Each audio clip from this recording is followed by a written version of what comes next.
Night Beat, starring Frank Lovejoy as Randy Stone.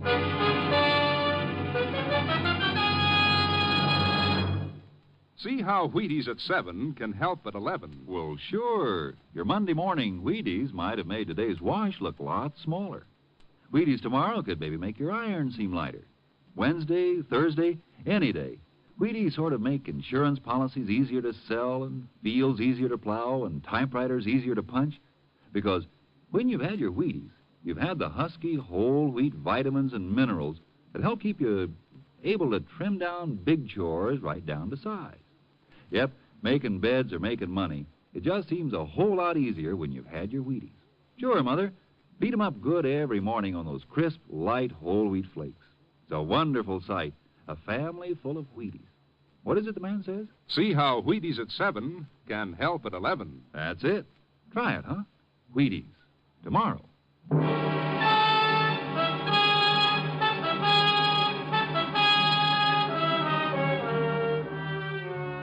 It was a great night. Chilly as I walked hunched against the rain, stopping long enough to catch the sweetness and light in the headlines. H-bomb menace, traffic toll mounts, murderess to die this morning in the electric chair. Okay, people, keep it up. You're doing fine. But I had my own worries, wondering where my ever-loving story had come from tonight. It hit me before I expected it. A little kid, 6 maybe, came running at me and into me before I could step aside.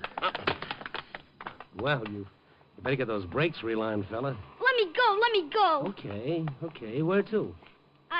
I'm on the way. All right. Now you get your breath for the second lap. They're coming after me. Oh, who? I want to go to my mom. I thought you were running away. Wait a second. What's this? My money. $100 bill? It's mine. Just a little loose change, huh? Please give it back to me. I gotta get a bus. Where do you live? I want to go to 616 Wolverton. Mm-hmm. Wolverton's quite a piece from here. They're coming after me. Who? In that auto, see? Looks like we're surrounded, kiddo. Take it easy for a second. It's him. You've been a bad boy, Marty, running away like this. You ain't gonna take me back. You're a kid, mister? No, What's the angle here? the kid ran away from his old man. I didn't. My father's dead. Sure. He always says that. Now, come on, Marty. No. It seems he doesn't want to go with you. He will. Or maybe not. I'd like to know Shut up. Eddie, Mac. Big boys. Yeah. Mister, you just forget all about this. Marty, get in the car. Get away from that kid. Eddie, Mac. Don't hit him. Don't. That's a sample. Open your trap again and you get the rest. Come on, let's go.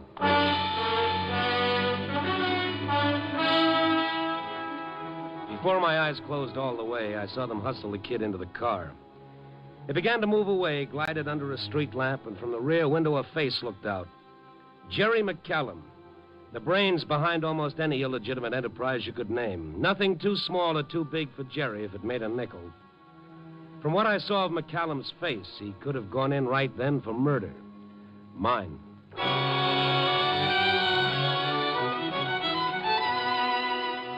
A half hour later, after some minor repairs on my face, I dropped in to see Sergeant Kalski. I asked some questions, and I got some answers. McCallum had never gone in for kidnapping, and no cop would stick his neck out without positive proof. If I wanted to go slumming, I was going alone. It wasn't far to McCallum's place, but knowing where he lived and getting to see him were two different things. However, I had a hunch that Jerry McCallum would see me. I made sure of it by sending him a note with one word on it, Marty. McCallum had me shown in. He smiled at me from behind a marble-topped desk, flanked by two of his boys, one of them my playmate of a little earlier. Always glad to see a newspaper boy, Stone. You fellas print rough stuff once in a while, but it makes good for circulation, huh? True or not? Yeah, sure. You know, we make up those things printed about you. Forgive us. So, what do you want tonight, Stone? For a starter, 10 minutes alone with Lover Boy there, the one on your right. Willie Bigger? Why? Yes. Now, Willie hasn't been... I know. Hasn't been out of your sight for a week. In fact, about 40 minutes ago, he was baking a cake. Okay, forget it. Good idea. Where's the kid? Marty? Yeah. Do you like children? Yeah, until they grow up. They're nice people. The kid's none of your business, Stone. Yet I'm curious. Along comes a kid with $100. That all? Well, he took it. I keep lots of dough around here in drawers everywhere. The kid grabbed some and beat it. Why? Because he wanted to go home? Did he say where? No. No, he didn't. Okay, then. This is his home. What would you say if I told you he was my kid? Nothing. I'd be speechless. Stone, forget this whole thing. You've got nothing. Nothing. Whatever you're thinking is your idea, and that's as far as we go. That's as far as you go. Both of us. Now beat it. Don't crowd your luck. Okay. There's nothing I can prove, but it makes a good story. It's good reading. You got no finish to it. You know, Frank Stockton wrote a story once, The Lady and the Tiger. There's no finish to that one either, but it caused more comment that way. You're not scaring me, Stone. People can ask all the questions they want after tomorrow. After tomorrow? Mr. McCallum, why after tomorrow? I'm sick of looking at you. I'm even sicker of listening to you. Now get out. Oh, by the way, Get out. Yeah, one thing more, though. A friend of mine, a cop named Kalski, knows that I came here. I'm telling you in case my back looks inviting when I walk out. So long.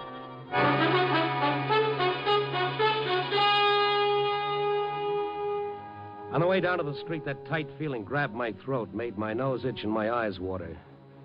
I kept my shoulders hunched against a bullet or a knife, but nothing came. Why not? I asked that 1,000 times before I hit the street. I knew I didn't scare McCallum when I told him about Kalski. McCallum had a million ways to rub out anybody who got in his way and a million alibis to keep himself clear. He'd done it before. But me, he let go. Why? He said after tomorrow. He didn't want anything to happen until after tomorrow. I kept thinking and kept walking. And then something began to go around on the back of my head. McCallum tomorrow. McCallum tomorrow, and suddenly it hit. All about the electrocution. ER. Paper, mister? Yeah, Star. Okay. Yeah. Yeah. Nice morning for somebody to sit in the hot seat, huh? Classy-looking dame, too. Now, why fry something like that? There's $1 million that you'd better burn. McCallum's girlfriend. McCallum's. Yeah, where you been, mister? Everybody knows that. Yeah, but you forget things when they're not close to you. Yeah. Classy-looking dame. Never think a doll like that a bump her husband, huh? Gonna fry it. Hey, mister, you sick or something? Or something, yeah. Bud, you ever get a great big hunch? Once. I lost. I might, too, but it's worth a try. I grabbed a cab. I thought maybe some of McCallum's boys were tailing me, so I had the driver cut back and forth. Then, when I was sure we were clean, I had him drive to McCallum's apartment house and park down the street a few doors. This okay, mister? Yeah. Turn off your motor. Okay, but I gotta leave the meter ticking. That's okay. Now, listen, turn off your lights. What? Look, I'm Randy Stone, Chicago Star. Here's my press card. Okay. What's up? You take this newspaper? What do I do with it? Pretend you're reading it. All right. You want a story? Yeah. Now, look, don't pay any attention to anything. You're just parked. You're waiting for a fare. You're reading that paper. Understand? I get it. Hey, what about you? I'll sit back. Think anybody can see me from the outside? Nah, not if you sit in the corner. Nah. Okay. Now, just sit and read the paper. Okay. I guess this dame's gonna cook, eh? Yeah. You'd think a big shot like McCallum would be able to get his doll off a rap. But he didn't. I wonder. You wonder? Mister, at midnight she gets it. They pull a switch, then bzzz, no more Lorraine Adams. Ain't much to wonder about. Once they pull it... Hold it. Pretend to read the paper. Oh. Can you see? Yeah. Some guys are coming out. You see? Yeah. Oh, they're looking this way. Don't look up. One of them's coming this way. Okay, start your motor. Start pulling out. Yeah. We gotta go right past him. You better squeeze hard against that back seat. I'm all right. Don't go too fast. You know, just as though you're cruising for a fare. Okay. It's okay. They ain't looking at us. Hey, Hey, Mr. Stone, did you see that dame that was... Yeah, get past. Then step on it around the corner. Mister, I ain't sure what I seen, but there was a dame just coming out of the lobby. I only got a quick look at her face. Yeah, so did I. What did you see? If that dame was in this doll in the paper, I'll buy a horse. Yeah, so we're even. We're both crazy. I saw it, too. Lorraine Adams. How do you convince a night editor you haven't suddenly walked out from under your head? How do you do it even when you've got proof of something that sounds and looks crazy?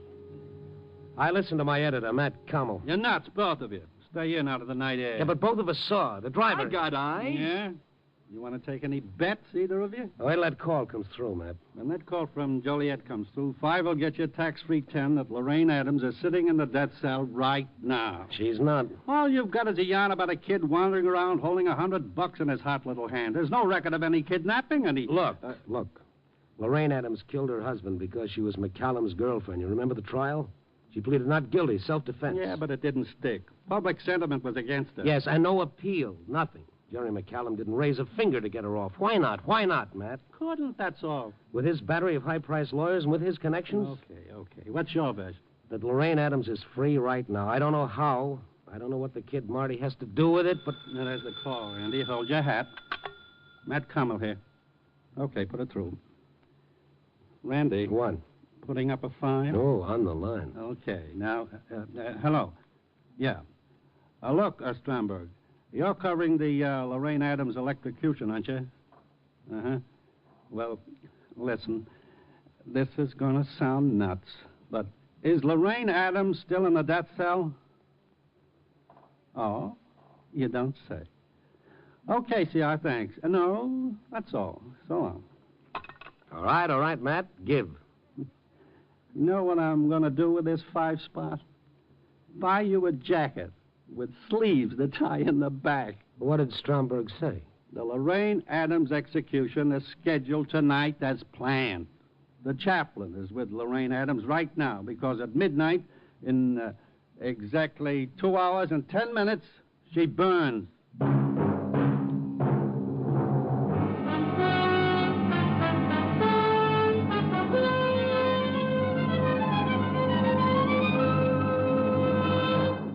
General Mills is bringing you Night Beat, starring Frank Lovejoy as Randy Stone. See how Wheaties at 7 can help at 11. Say, my friend. Yes, Frank? Isn't there some way you could put a little more oomph into that line? You mean like this, maybe? See how Wheaties at 7 can help at 11. Well, Or see how Wheaties at 7 can help at 11. There, that's it. See how Wheaties at 7 can help at 11. Because they really can. They're whole wheat, you see.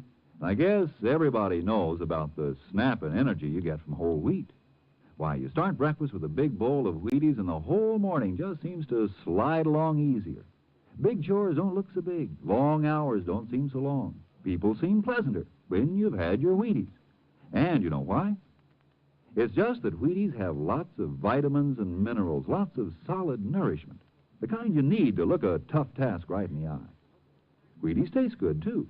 Crisp and nice to munch on, a nice, sunny, nut-sweet taste to them.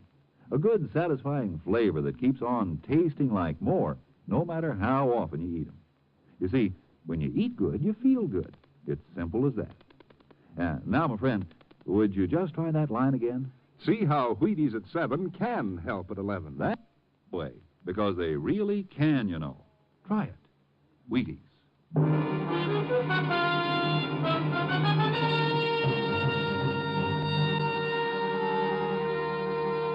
And now back to Night Beat and Randy Stone. In 2 hours and 10 minutes, Lorraine Adams would go to the electric chair. What I saw and the cab driver saw, right in the middle of Chicago, free as a bird. I checked some more after I left the office. The police went along with the gag and checked the prison. Yes, the girl in the death cell was Lorraine Adams. Her fingerprints proved it. Well, then who was the girl the cab driver and I saw? Was McCallum going to work a switch at the last minute? Fantastic. Sure, but McCallum might be able to work it. And how did little Marty tie in? What did a 6-year-old kid have to do with it? Well, I had until midnight to learn a lot of things. There was only one place to start, 616 Wolverton, the address Marty had given me. It was a cheap boarding house. I had the driver wait. I knocked on the manager's door. It took 3 minutes to get her out of bed, and she wasn't happy. What do you want, huh? What's the idea, huh? Randy Stone, Chicago Star. I take a newspaper. You selling papers this time in the morning? Oh, no, listen to me, will you? Magazines the whole day, newspapers in the middle of the night. Here, take this and listen. $10. For what? There's a little kid live here. His name was Marty, about 6, brown hair, cute little guy. Are you kidding? That was 4 or 5 months ago. But he lived here? With his mother. His mother? What did she look like? Ask my husband. Where did she go? Only one thing I can tell. She worked at a joint called, Oh, come on now, come on. the Blue Heron. Yeah, that says it. Blue Heron.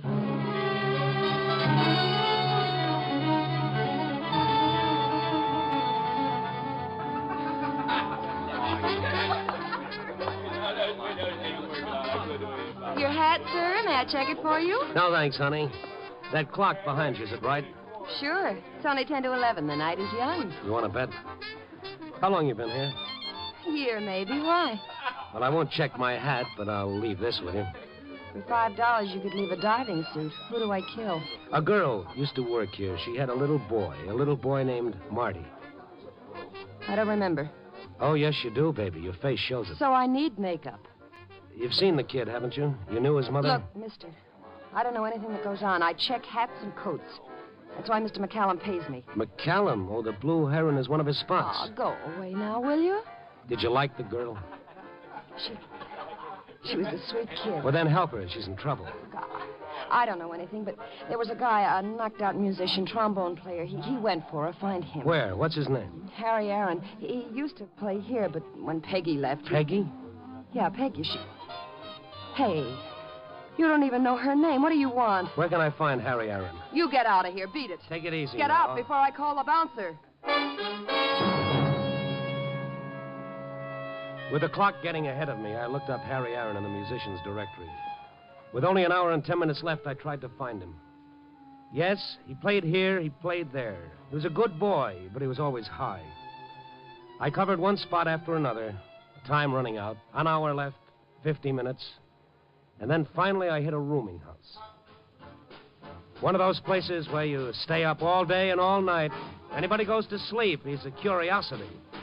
There was a jam session going on, and I headed for the music.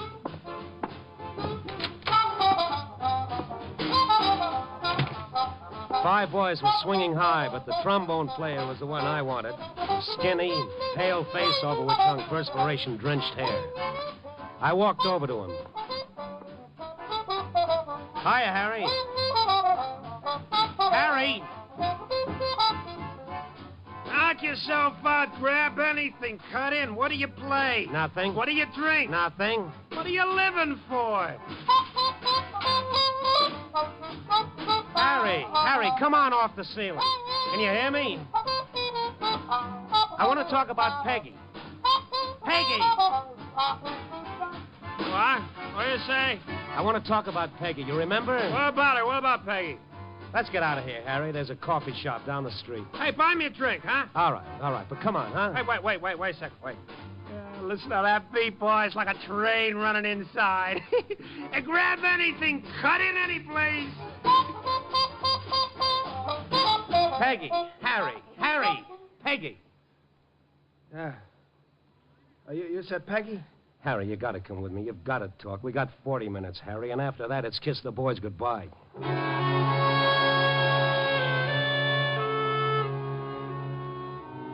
I made him drink coffee strong and black, and I made him walk until his head cleared up a little, but it took time.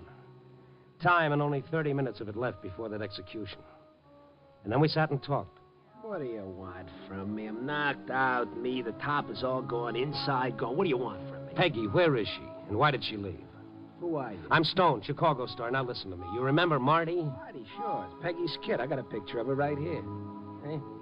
That's Peggy, and that's Marty right there. Peggy? This is Peggy? Yeah. Dark hair, you bleach it blonde, and she... Look, Harry, talk fast. I don't know what we'll get, but tell me when you saw Peggy last and what she said. She was going away. With him. McCallum. McCallum, why? There's one night after the show, she was in a line. She was, the chorus. Yep. I went to see her. I found her packing a suitcase. Well, she didn't tell me before that she was walking out. She just looked at me. Say goodbye fast, Harry. Real fast. Well, why, kid? What's all the rush? I can't tell you, Harry. Only you're not going to see me anymore. Oh, yeah, I get it. You don't, Harry. You don't at all. Sure, McCallum. I know he talked a long time to you yesterday. It's nothing to do with McCallum. No, sure not. It's nothing to do with a knocked-out horn player either, huh? Oh, Harry. Don't talk like that. Okay, I'll play it for you sometime. 20 choruses. Oh, I don't blame you, Peggy. I got a kid, Marty. I'm sick, you know that. Got maybe a year. Doc said so. What happens to the kid then? What happens to me? him? I could. No. Maybe I ain't going to have Marty eating off the trunk. Crackers and milk 3 times a day. Now, what's McCallum going to do for him? Say goodbye, Harry. Please. You know I love you? You know that? Yes. Means nothing to you. For the love of... Harry, get out of here. Don't stand there just looking at me. I won't be able to go through with it. I won't. And I gotta, Harry. For my kid.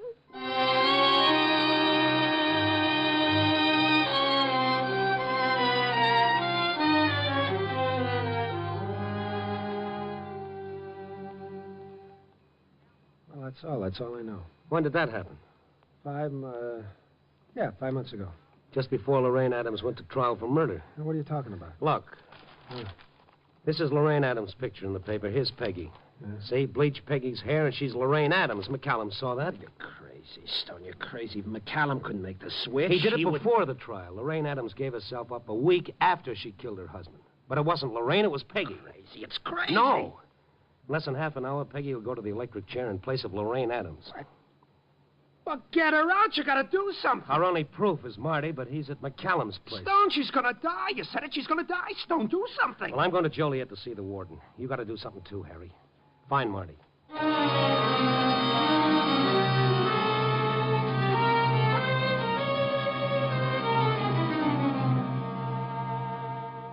It's preposterous, Mr. Stone. Impossible. But it was done, Warden. And in 10 minutes, a girl will go to the chair. 10 minutes. I've called the governor. He's left it up to me. Well, then stop the execution. I can do that only if this girl admits she's not Lorraine Adams.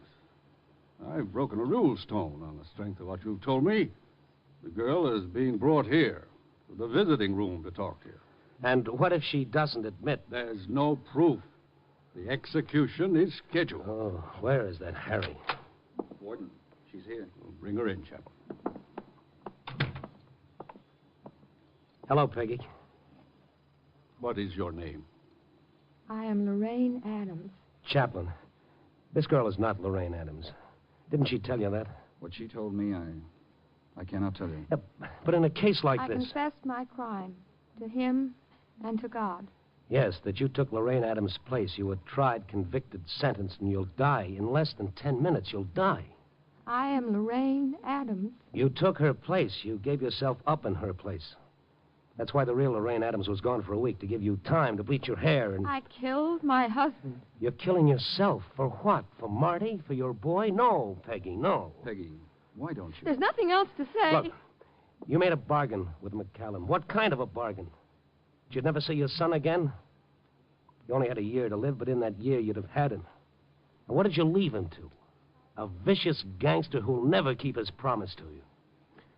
You'll die, Peggy, and so will Marty. Yes, he'll die, too. As you know him, he'll be dead. Think what he'll be living with a rat like that. I'm Lorraine Adams. Lorraine Adams. Oh, Warden, I can't believe she'd lie now. She's facing death, Stone. She can't lie. But she is. For her boy, she would. She would.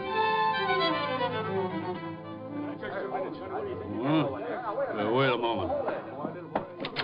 Hey, Sonny. Mom! Let me go. Marty! Let him go, Kemp. Mom, I've been looking lots of places. Mom, it's me, Mom. You got different hair? No. Mom, you ain't mad at me. Oh, Marty. Marty, baby. Harry brought me, Mom. He's hurt. Where is he? I think... Out here, Mrs. Stone. Hiya, Harry. Hiya, Stone. I get here in time? Yeah, in time, Harry. That's real out of this world. How did you get McCallum? A long time ago, I bought a gun. I never used it until tonight. Warden. I'll get the girl. All right, Peggy. Hi, Peggy. Hi. Harry. Had a hard time trying to get in here. Take it easy, Harry. Sure. Peggy, Oh, brother. Am I a knocked-out character? For sure.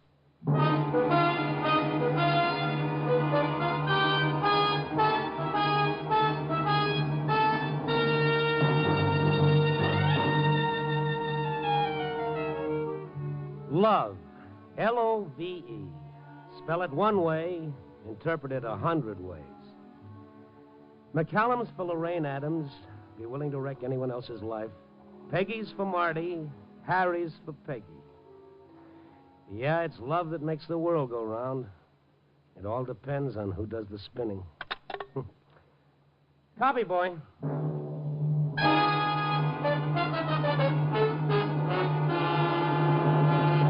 You are listening to Night Beat on the Wheaties Big Parade. Oh, Frank Lovejoy, you have a guest. I have? Oh, so I have. Welcome, Joel McCrae. Hello, Frank. I enjoyed your show. Thank you very much, Joel. I understand that you have a new program that's joining the Wheaties Big Parade. Glad to have you with us. Glad to be with you. Yes, I'm turning into a Texas Ranger for our new Saturday night program beginning this week. A Texas Ranger for real, huh? Well, pretty much for real. These are real stories from the files of the Texas Rangers, you know. Just like your show Night Beat. It's pretty dramatic stuff. You'll have fun doing them, Joel, and I know that we'll enjoy hearing you. Good night now. Oh, wait a minute. Say, have you got the password? Password? Oh, sure. Wheaties. That's right. Night.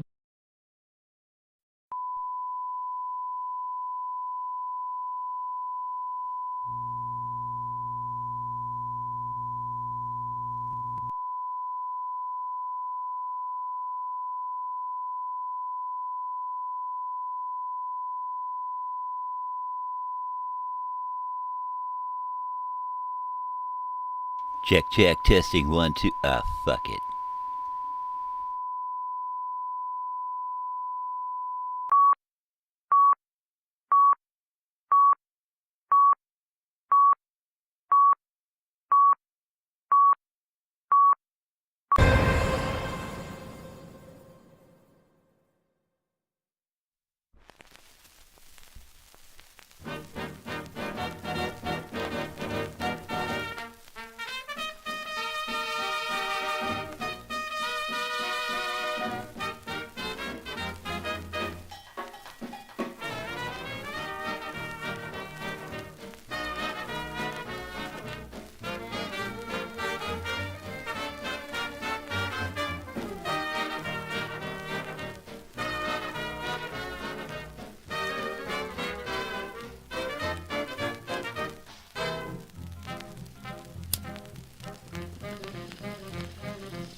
Yeah.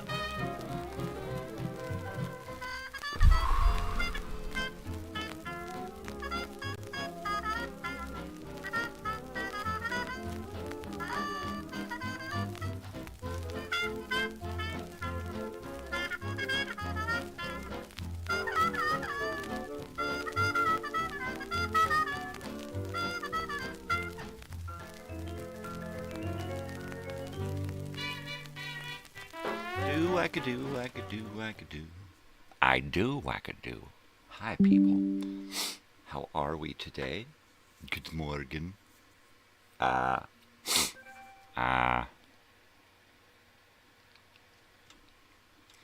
Hi. I'm here. I'm weird. Get used to it. It's Friday. I slept too long yesterday for my nap. Laid down for a couple of hours. You know, I keep telling my wife, please wake me up. Please wake me up. Take me to work with you. Please. I don't want to sit around the house anymore. Please, take me with you. She didn't. So I slept too long yesterday. Good morning, Joey. How are you? How you doing? I bet you're tired. My daughter was up pretty late this morning, so she's probably wiped out too. So anyway, I finished the video time machine last night and saved it out when I went to sleep. And it's ready. I just have to upload it onto YouTube and get the checks. So I'll be doing that this morning. Good. I'm glad to hear that you're good, Joey. Things are good over here. Things are good. I tidied up the house a little bit again yesterday after my disastrous attempts at fixing my chair. The chair is fixed. I just made a disaster in here doing it. So I had to get everything cleaned up. Vacuum. So I'm kind of back to normal now.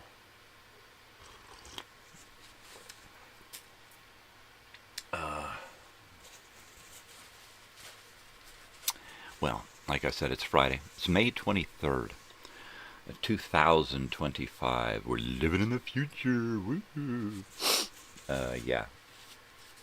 We must be, because I'm an 80s kid, and I got my own show.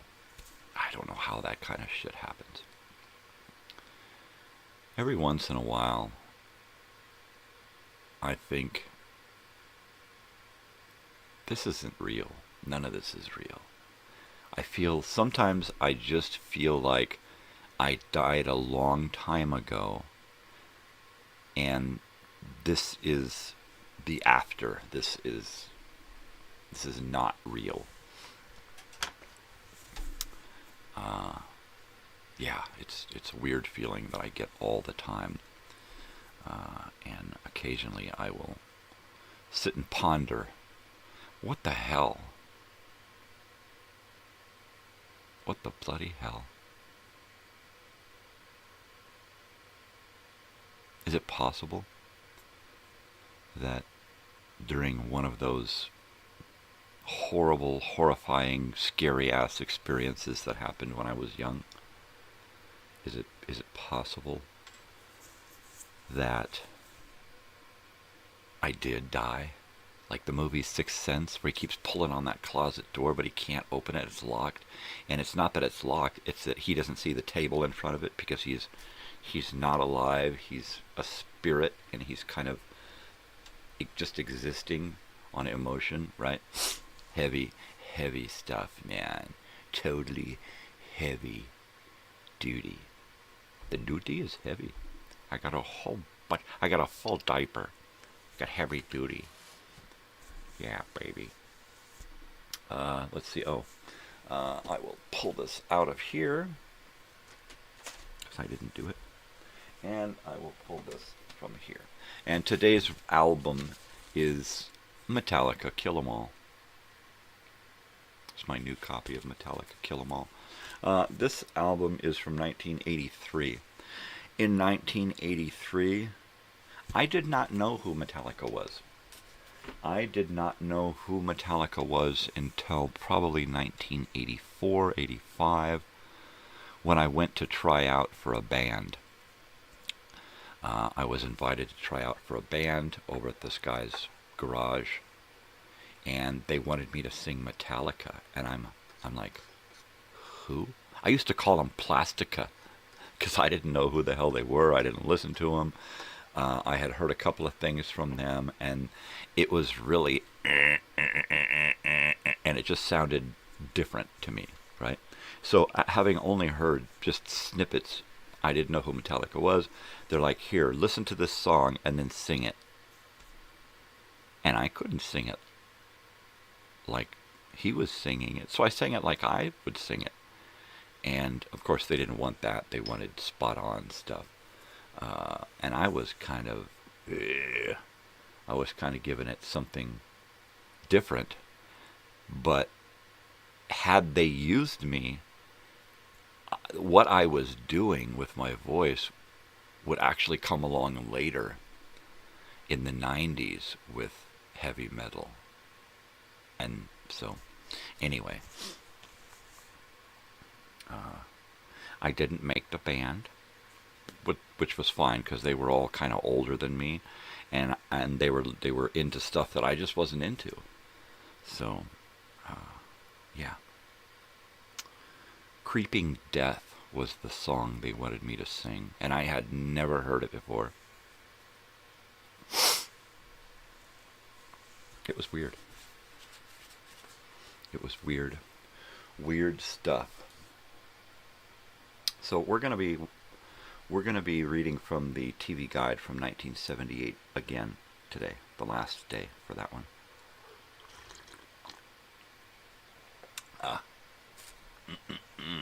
And then I've got one more TV Guide for the week of the last week of May. And then it wasn't until 79 that we moved into a house, and we spent almost 3 years living in that house.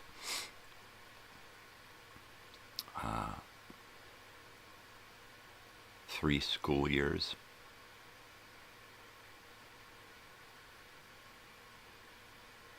Yeah, it was different.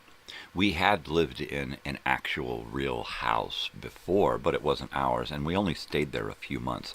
We referred to it as George's house because the guy who owned it was named George, and he was a friend of my parents that they had dealings with. So it was George's house. Yeah. See if I can dig up some photos of living in George's house. Let's see here. I gotta find a hard drive here. External hard drive. There we go. HAL 9000 is the hard drive there. Pictures.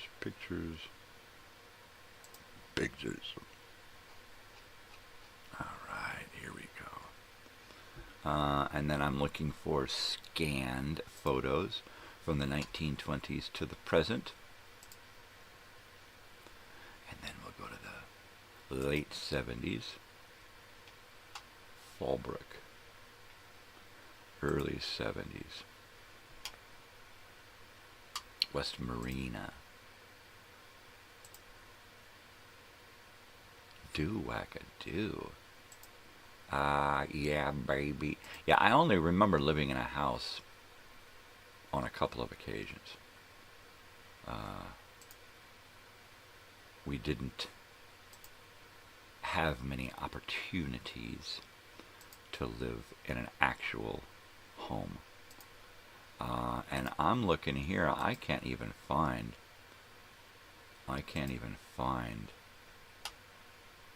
any photos of living in Temecula. I thought I had some photos of living in, maybe they're in the miscellaneous stuff. Miscellaneous 80s. La Serena. Okay, so here's some photos of us living in an actual house.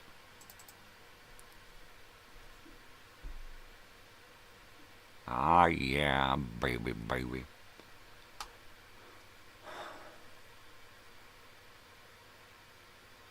I'm gonna say I remember twice living in a real house.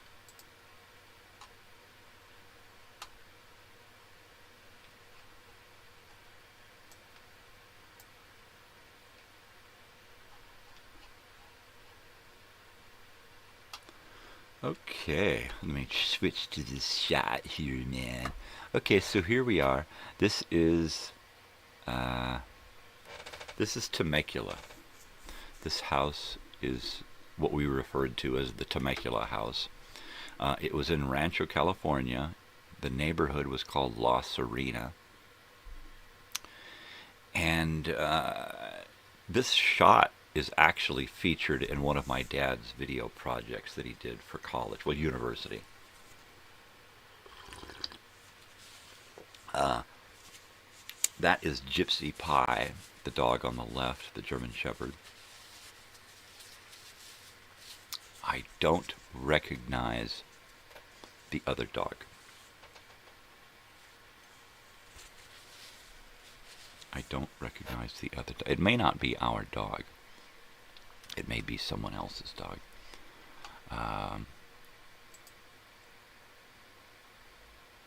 Hello? Hello? Hey, there we go. Okay, so there's Camilla. So it seems like this picture here is just scanned twice. My sister's friend, my brother's best friend's sister. Halloween, KFC, that living room and this couch, and this whole area is, there's a lot of memories there for me because my father's video projects. Look at that old refrigerator, old 1950s, 60s refrigerator. Look how round it is. Totally vintage, dude. Yeah. The neighbor girl and Brandy playing in my mother's dress that's been fitted for her, I believe. Do-wacka-do. There's Brandy again in my parents' room with the cat and the marijuana plant hanging there to dry. Wow. Totally, man. There is that's Gypsy Pie, right? I believe. I don't know. I know that we had a couple of dogs. There's Pete, the neighbor kid. And that's that. That is, as we say, that. Ah, yeah, baby.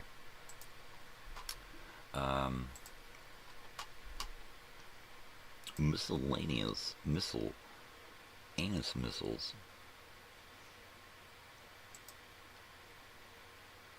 Whoa. Whoa. Miscellaneouses.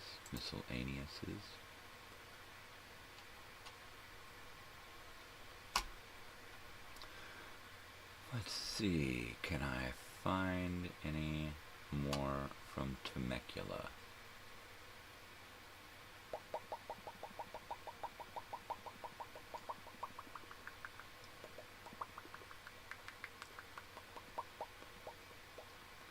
Okay.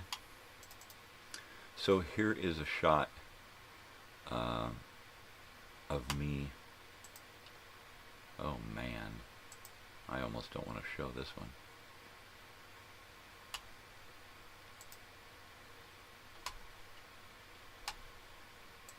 Okay, here we go. There's two pictures here. This is, go ahead and switch it up here. Alright, so this here is our yard. This hill separates our yard from the neighbor's yard.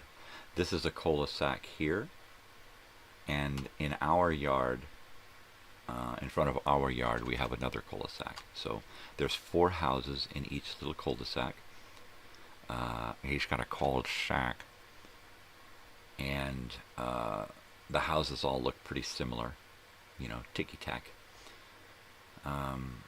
And so these are a couple of dogs that we have. I don't recall who they are exactly. That's the puppy my sister was holding, and a black dog, probably a neighbor's dog.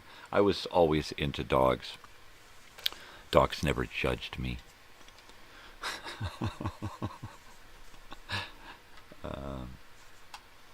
So I'm about to zoom in, and when I do, I don't want anybody to gasp in horror.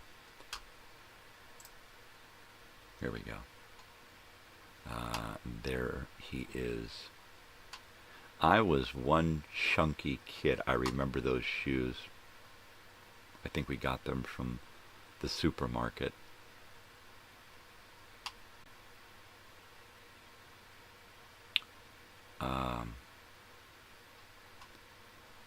This never feels like me. This face, this doesn't look like me. When I look at this face, I don't see me. I see somebody else. I swear, I think I have been abducted and swapped out a number of times in my life, right? Physically. It just keeps switching me into a different creature. And a different creature. So, yeah. Our house had windows like this, 2 windows on the front, 1 bedroom and another bedroom, and then around the side of the house and the back of the house was the window for the on the back of the house was the window for the master bedroom. Each room only had 1 window.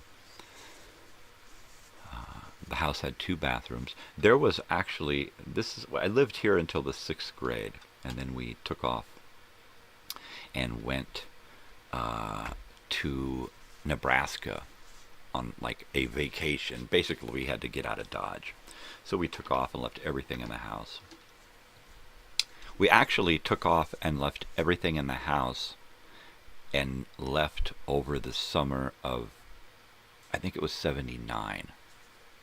Left a house full of stuff and just drove away and went to Nebraska with my grandmother. We took my grandmother and went back east. We came back expecting the house to not be there. You know, everything to be gone and for somebody else to be living. And our stuff was still there. We just had back rent and they didn't evict us and yada yada. So we wound up staying there until, of course, they probably did evict us for back rent, yada yada. But we stayed there for another year or so. My parents brought back with them a bunch of hemp plants, not knowing the difference between marijuana and hemp. They went out into this field right along the Missouri River behind my Uncle Dan's house and found these giant marijuana plants growing. It was just hemp, right? It wasn't actual good smoking marijuana. So they brought it back. Big plants in big bags and then hung it up at home. And smoked that garbage forever. They did plant some marijuana plants in the backyard in Temecula House. And hung those in my parents' bedroom. They weren't much better, you know. It was early in the marijuana period, so they didn't really know about budding and how to raise a really good, strong smoking plant. So it was just all kind of weird. It was all kind of weird stuff. Even my brother's friends were like, "Man, your parents smoked this shit?" Yeah, huh? Robert would go in there and you know, grab some stuff and take it. You know, why not? You steal from your parents' booze cabinet. Well, you're probably going to take some of their weed too. I used to in the 7th grade, at my second school for the 7th grade in that year. I started in one school, ended the year at another school. I used to take my parents' weed in the 8th grade, you know, not the 7th grade, the 8th grade, because by then I was a lot more confident, having ditched the last 6 weeks of the 7th grade. That was pretty tough by the 8th grade. So I would steal my parents' weed as much as I could get away with stealing, and I would. My father had taught me how to roll joints back in 1978, 77, 78. So I would steal their weed and roll my own joints, That's what you get for teaching me how to roll and how to smoke. And I would take it and I would sell a joint or two at school to some of my cohorts, and then use that money to buy lunch, and then use it to buy some snacks after school, and a bus ticket to ride around the lake to some friend's house, and then I'd have that extra joint after school to hang out with somebody and get loaded, right? But in Temecula, where I lived in an actual house, that was probably the last time. 1980, 81-ish would be the last time that I would actually live in a house that was like our house. From then on, it was a van, a tent, a bus, a motorhome, a trailer, somebody's couch, somebody's yard. And then the next time that I would live in a real house would be at 15 when I ran away and left home. And then I knew what real houses were, and being able to wash clothes at home, being able to go to a refrigerator at any time and see food and milk and eggs and that kind of stuff. Yeah, I remember staying with my friend Steve, and every morning we'd get up and he'd make coffee, and we'd make egg sandwiches, right? And have egg sandwiches, and he'd usually have coffee, and I would have, there was usually Kool-Aid or fruit punch or juice or something in there. Usually it was like Kool-Aid, something really cheap, but it was cold and it was sweet. So I would have like that. I wasn't really into coffee back then. He was a hardcore speed tweaker, so it was, coffee was like second nature. When you do speed, coffee is second nature. So I did speed, but I wasn't really into it. I wasn't into the whole... I loved to stay awake for days at a time, but I could do that without speed because I was an insomniac. I had to smoke a lot of pot just to come down from wanting to stay awake all the time. So all I had to do was just be normal. And because I was so susceptible to the vibes of people on drugs, when somebody was on speed, I was amped up if they were in the room with me. Same with acid. It wasn't like that with mushrooms. I couldn't always figure out when somebody was on mushrooms. But if I walked into the room and there was one person in 20 that was on actual LSD, within a couple of minutes of being in that room, I would, all right, within a very short amount of time, seconds, a minute, without anybody telling me, without them doing anything to give themselves away, I would be able to, you're on acid. And they'd go, dude, how'd you know? Who told you? You gave yourself away, bud. It's in the eyes. It's in the eyes. Yeah. Because I would start to feel it. It's not that I would notice that they were high. It's that I would start to feel what they were feeling. Seriously, I'm not bullshitting you, right? This is where my daughter says, yeah, right. And then I gotta look it up. Look. Really, I would walk into a room and I would go, okay, somebody's on acid. And they'd go, no way. Who is it? Don't say anything. You. Other people would act like, and I would know that it ain't you. I could smell it. I could literally, I was like a police dog. I could smell it. You're on acid. Oh my God, dude, how'd you know? Yeah, totally, man. I'm gonna do another bong hit, and then maybe heat this coffee up a little bit because I like it hot. What do we have planned today? Well, we're talking. We are going to do some This Week in History. We're going to do some Conspiracy Corner, because, man, I love a good conspiracy.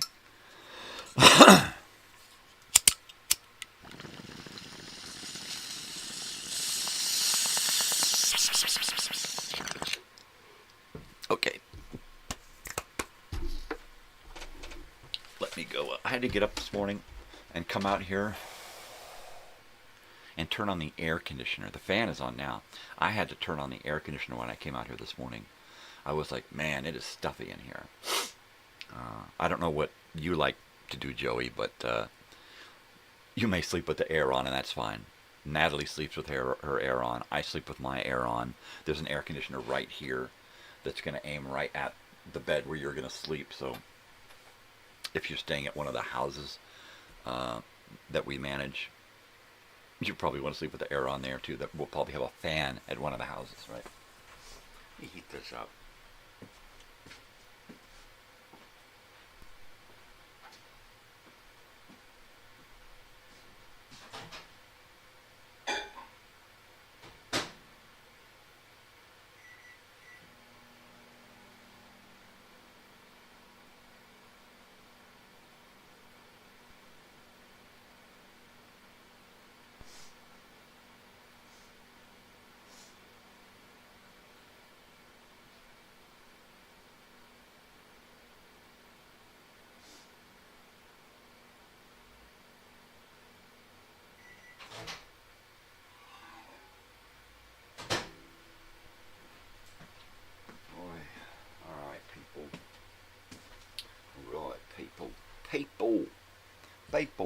People. Episode 13 of the video time machine coming up tonight. I'm hoping I don't have to edit out anything. It always sucks when I get it done and then I have to edit something out. So I'm getting used to figuring out what is going to get me into trouble with copyright. Usually it's got some kind of copyrighted music, right? So like a movie trailer or a movie short that's got some kind of music in there that somebody's going, hey man. Usually we get away with using it on YouTube. Not always. Not always. This is my my Lucas Nelson and Promise of the Real Alcohallelujah beer cozy. I've got it out because I want to take it and use it for camping. I haven't been able to use it yet, so I'm going to take it. I'm going to take it. I'm probably not going to use it for beer because I don't drink. I'm not one to drink on an empty stomach, and lately my stomach is mostly empty all the time, so I can't afford to drink alcohol. Beer, ale, lager, that's a little different. Mainly because beer has always been kind of a food staple item in a lot of countries. So I might get a really nice heavy ale and have one while we're camping. You know, like a Newcastle or something, a good nut brown ale. Something that you can't really see through, that's got more like food in it, right? It's more food. They call it food, liquid food, because it's made from oats and hops and barley and wheat and that kind of shit. So, yeah, baby. Do it, man. Doodly man. Doodly man. Doodly man. Doodly man. Yeah.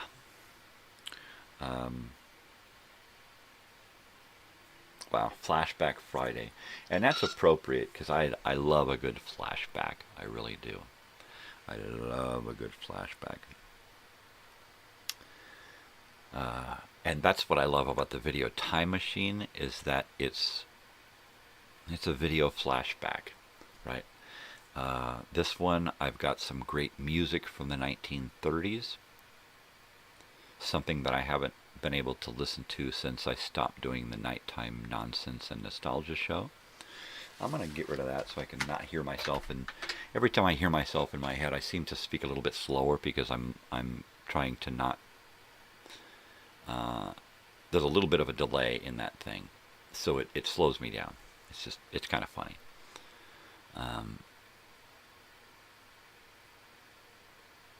I do like hearing my voice register, but it's not necessary. Yeah. Anyways, where the hell was I?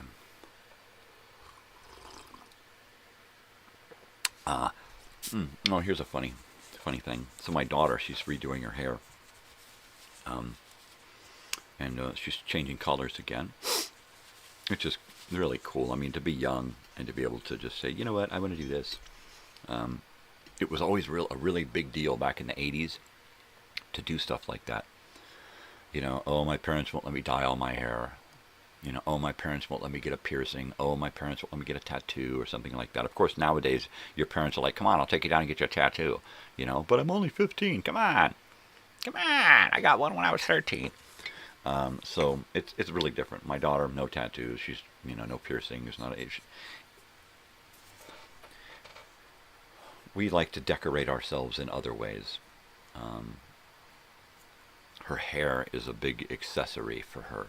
So she's going to get it completely lightened so that she can then dye it. And I'm like, so that means you're going to be blonde for a brief period of time? And she's like, yeah, but only... And I said, so you're going to come home with blonde? She said, no, we're probably going to go from there to there, right there. And I'm like, oh, man. She said, well, I might have to come home and wear it for a couple of days to, you know. And I'm thinking, all right. I get to see my daughter as a blonde. So she said it might be kind of orange, so I don't know. Yeah. Orange or yellow or something, I don't know. But hopefully it'll look good enough that she'll have it for a couple of days and it'll be neat. It'll be a neat thing. She's doing this Thursday, a week from yesterday, Thursday morning. So I'll probably be getting done with the show here and running down. And then I think Joey's going to be here that day or the next day, depending on if he decides to stay in Phoenix for a night. And like I said, if you come in late and you just want to drive out, we can put you in a place. And you can just check yourself in, get some sleep, come over when you're ready, that kind of stuff. But, yeah, she's going to be doing that hair color thing. That'll be neat. To be young. I actually dyed my... It was that temporary dye stuff, right? I did it a couple of times when I was young.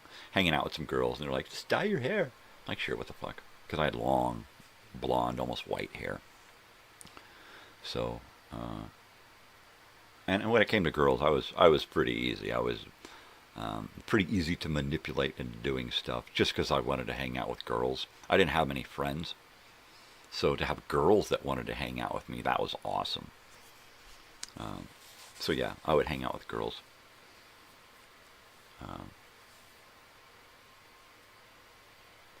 And sometimes... These mustache hairs, man. There was this one girl that in the 9th grade, I had this girl in my PE class.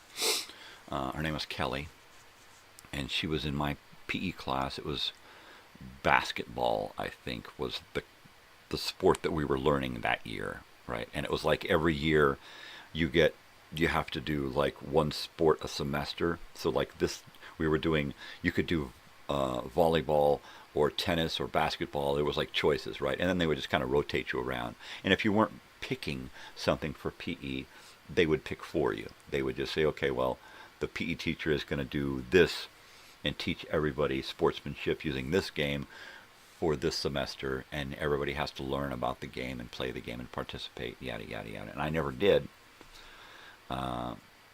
They used to think that it was because I was lazy. or because I didn't know how to play the game, or I wasn't any good at the game, and that I wasn't athletic, and it was actually none of those things. I didn't participate in PE because my parents never made sure growing up, my entire time growing up, that we had clean laundry, period. We never had clean laundry growing up. It was always a hit and miss. Quite often, the only time that I would get clean laundry was by getting it gifted to me from my grandmother, or picking it up from a thrift store and hoping that it was laundered. And that's how I got clean clothes a lot.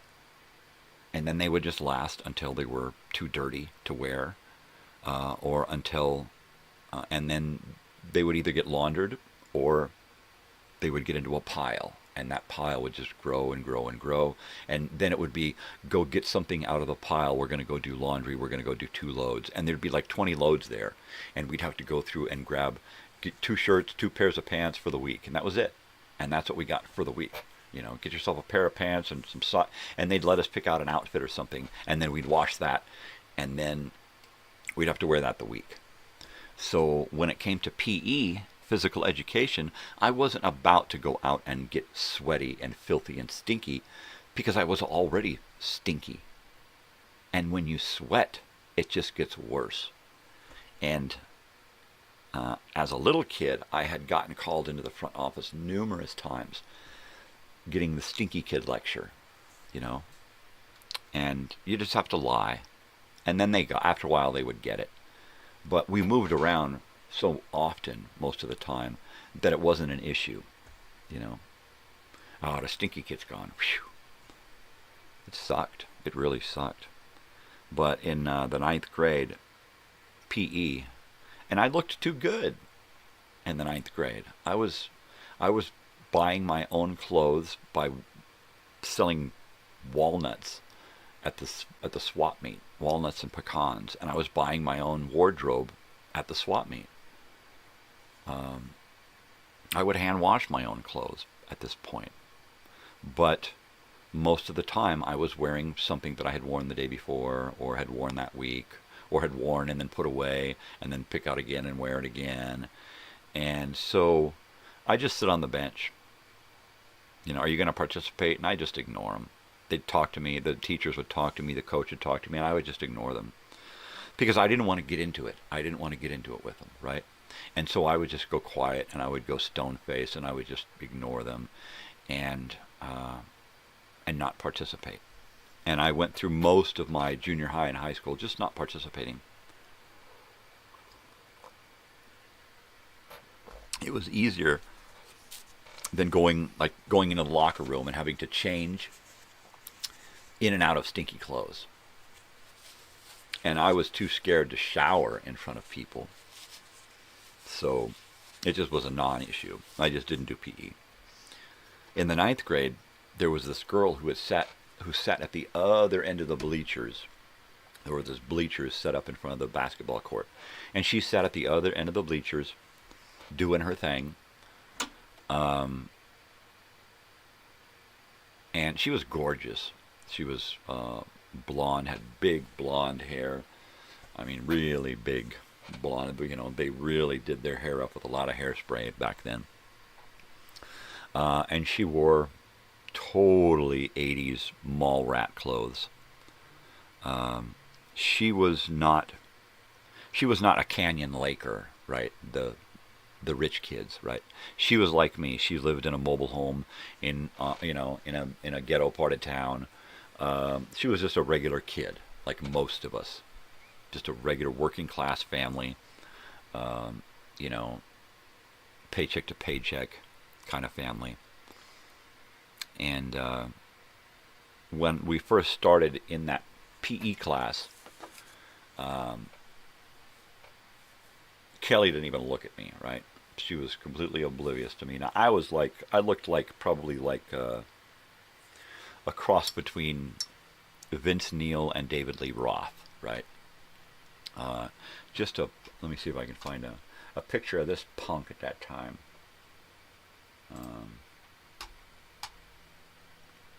1980. Let's see, 1980. 1981. This folder's empty. 1982. 1983. So it's going to be like 1983. So this is one. This is me in the 8th grade. So this would be the year before. And the neat thing about this. Hello, come on.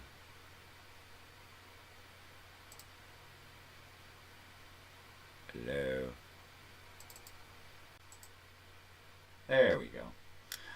The neat thing about this picture, or the thing about this picture is, I actually, where am I? Here I am. So this is the 8th grade. A year before, I'm in the 9th grade, and meet Kelly sitting here on that bench. So over the summer, I actually spend the summer living with my father in the school bus that was dubbed the school bus because it never got turned into a motorhome completely. So at this point, my mother is not living with us.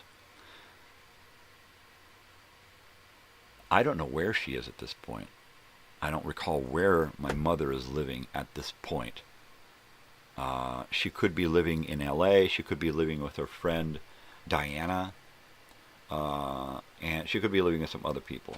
This was one of the times where my mother was just kind of out of the picture. I don't know what was going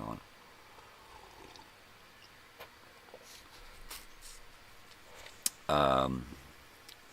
Okay, I remember now. So at this point,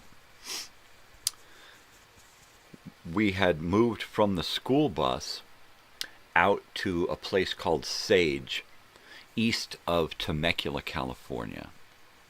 And there was this little mobile home out on 5 acres in the middle of nowhere, out in Sage, out on this dirt road, just 15 minutes out on a dirt road from the middle of Sage, which was like, where's Sage? That was Sage. What? That little row of mailboxes, that was Sage. Okay.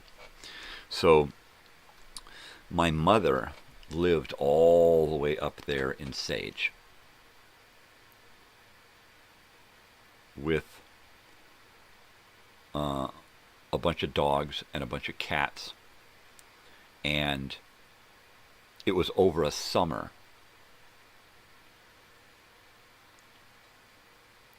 And for some reason we had a mobile home, we had a house. I don't know how we finagled renting a mobile home type house, but I didn't live there. I don't even remember having a bedroom there, right? My brother and sister both lived there. My father and I lived in the school bus on a little piece of property off Gunnarsson Avenue in Temecula. I mean, in Lake Elsinore. It was on top of a hill, a little street off of Gunnarsson Avenue, and it was this little tiny cabin. And the girl who lived in the cabin was Susie, who worked at the Elsinore West Marina, working the front office. And my father and his friend Van were the maintenance guys. And so he had this job for like $5 an hour in 1981, 82, 83, something like that. And so for this summer, my mother and my brother and sister, when my brother wasn't with his friends and my sister wasn't living with her friends, they were in this mobile home in Sage. I don't remember having a bedroom. I don't remember living there. I don't remember sleeping there, which is weird. I do remember living in the school bus with my father. I do remember when he would go to work every day at the Elsinore West Marina, I would spend every single day by myself in that motorhome, in that bus, that school bus, working on it, turning it into a motorhome. Me, a little kid. And I remember eating garbage that whole summer long. We starved that summer long. I think it was because we had to pay rent on that house, and then we had to get food all the way up to that house, and it was gas money back and forth on a house, and then it was spreading weed between 2 households. It was ridiculous that we even survived. It was ridiculous I even survived. I got so rail thin over that summer that, and I shot up too. So I got taller and I got skinnier. So when I got to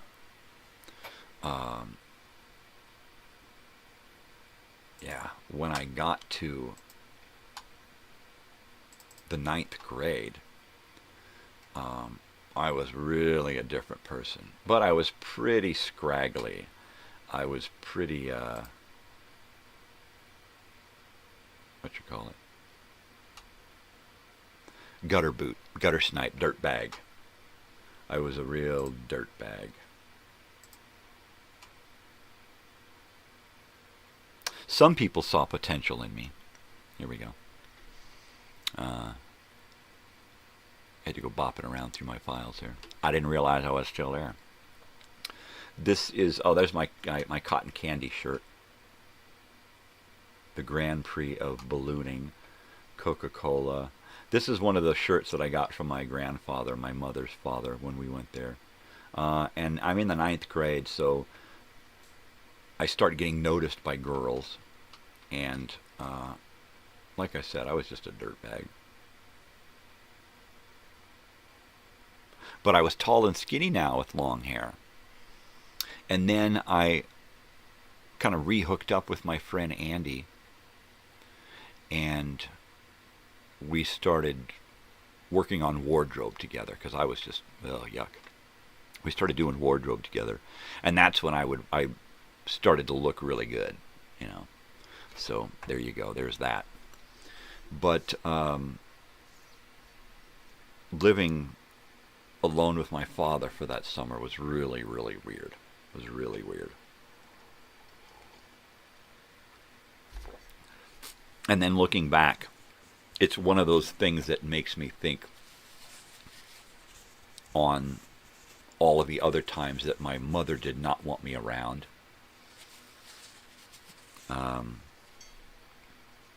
Because, I mean, it was literally, I was a bastard child, and never knowing my biological father, my dad stepped up to take care of me, even though my mother didn't want me. She was trying to abort me from day one. So they even fostered me out when my father came back from Vietnam so that he wouldn't freak out, right? They tried to get rid of me. He didn't want that to happen, of course, because his obvious feelings towards kids after Vietnam and having to leave his own kid behind in Vietnam. So there was a lot of times where my father wouldn't let my mother hate me by just pulling me, taking me to school with him, to the university, to college, taking me with him to a lot of places, and keeping me out of the house. Mainly because I think my mother just a lot of times just didn't even want to look at me, because it brought back horrible memories for her on how I was conceived. So, and she would never talk to me about this. They've never talked to me about this. I just have to put bits and pieces together and assume that this is what happened. You know, not knowing who sired me, you know, or how it happened. Was it rape? Was it consensual? Was it a party sex thing? Was it my grandfather? I mean, there's any number of possibilities. And I may go to my grave never knowing, you know. And that kind of bugs me. And that kind of bugs me, you know. It kind of bugs me that had I not been alive, maybe my family would have been better off, because I seemed like I was an issue throughout my whole existence in the family. I was like rubbing everybody raw, you know. I rubbed everybody the wrong way. I was just, you know, unliked in my family. my grandmother, my grandparents, my aunts and uncles, they really, literally treated me different. Like I was some kind of oddity, you know. It sucked. It sucked.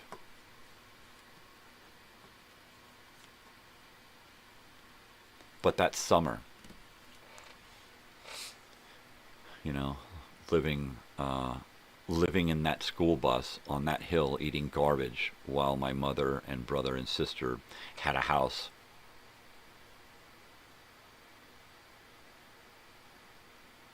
And I remember going out there and hanging out and them showing me stuff and you know, and it was weird. You know, it was just weird that our family was split up like that and I was with my father.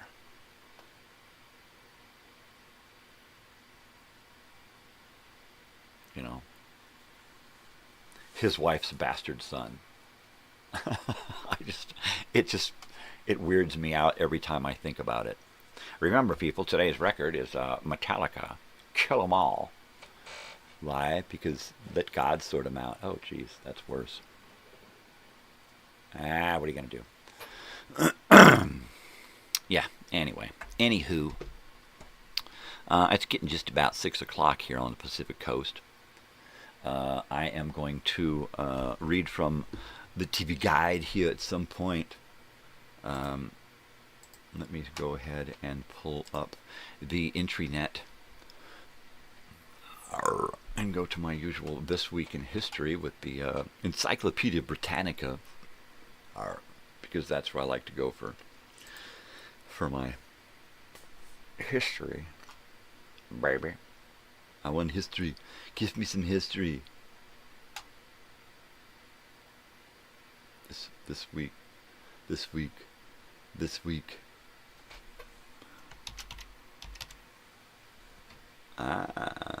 in History, and there we go.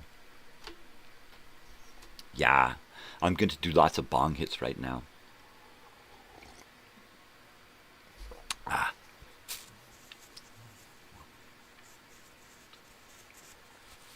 You know, it doesn't bother me that my past is what it is, or my lineage is what it is, or whatever. None of that bothers me. What bothers me is the lies upon lies upon lies and deceit and misdirection and, you know, obfuscating the truth. And that's what bothers me. That I went my whole life, I went my parents' whole time with me alive, and they never once came right out and told me the truth. They alluded to a lot of crap. Even so far as alluding to a bastard child by my mother who was put up for adoption, whose name was Ed, and all this other bullshit, right? Which was just bullshit. It was just them feeling out the waters to see how I'd react, right? And I don't know what I did ever to give them the idea that they can't just talk to me about it, right? I mean, literally, as a child, I was more comfortable speaking with adults on adult level shit. So, you know, maybe that's why. Maybe it's because they were trying to prime me to tell me, and they never did. They never got around to it. They told a lot of other people. I'm sure my brother and or sister knew. I'm sure that many relatives knew, my grandparents, my aunts and uncles, you know, I'm sure all of them knew. I'm sure that my father even told some of his friends, and maybe even my best friend. But no one ever told me. They alluded to stuff, but they never came right out and told me, look, this is what happened. Maybe it's because it was my grandfather, and that brought up fears of inbreeding or something. I don't know. I don't think that my grandfather was actually my mother's father. Anyway, I mean, if I go by the family tree as I know it now, you know, it's like my father finds out that his brother isn't really even his brother. He thought it was a stepbrother, and it's not. It's not even his half brother. It's not even you know, and then he finds out that his father was gone at the time of his conception, and it was his father's father that got him his mother pregnant. It was like, oh my God, it's like this whole fucked up hillbilly family tree that I'm a part of, right? So, and, you know, my siblings, of course, they ain't got nothing to worry about. You know, what the fuck do they got to worry about? You know, they got the same two parents. I got fucked is what I got.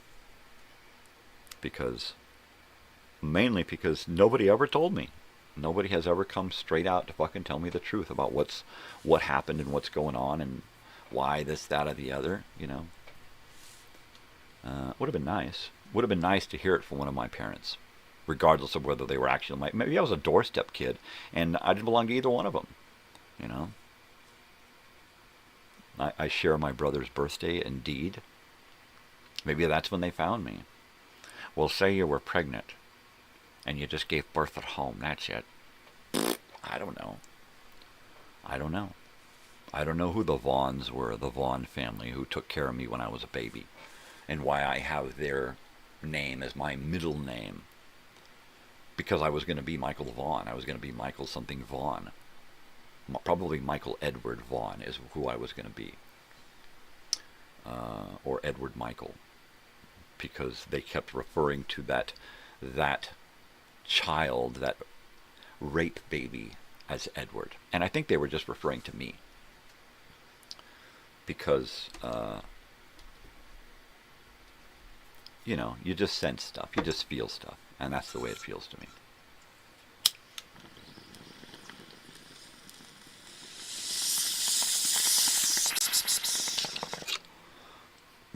Oh, I need a few more of those. Pain has been pretty crazy lately. Pretty crazy. Yeah. May 23rd. This day in history, May 23rd, 1980. The horror classic The Shining by Stanley Kubrick.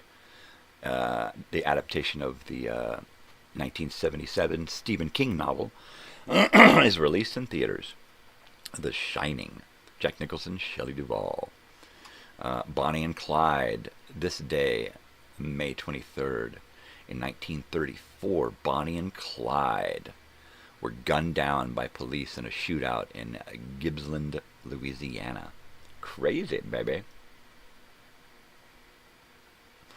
In 1915, on this day, Italy declared war on Austria-Hungary, entering World War I on the side of the Allies. And, yeah, crazy, man. What happened yesterday, the 22nd, May 22nd, in history?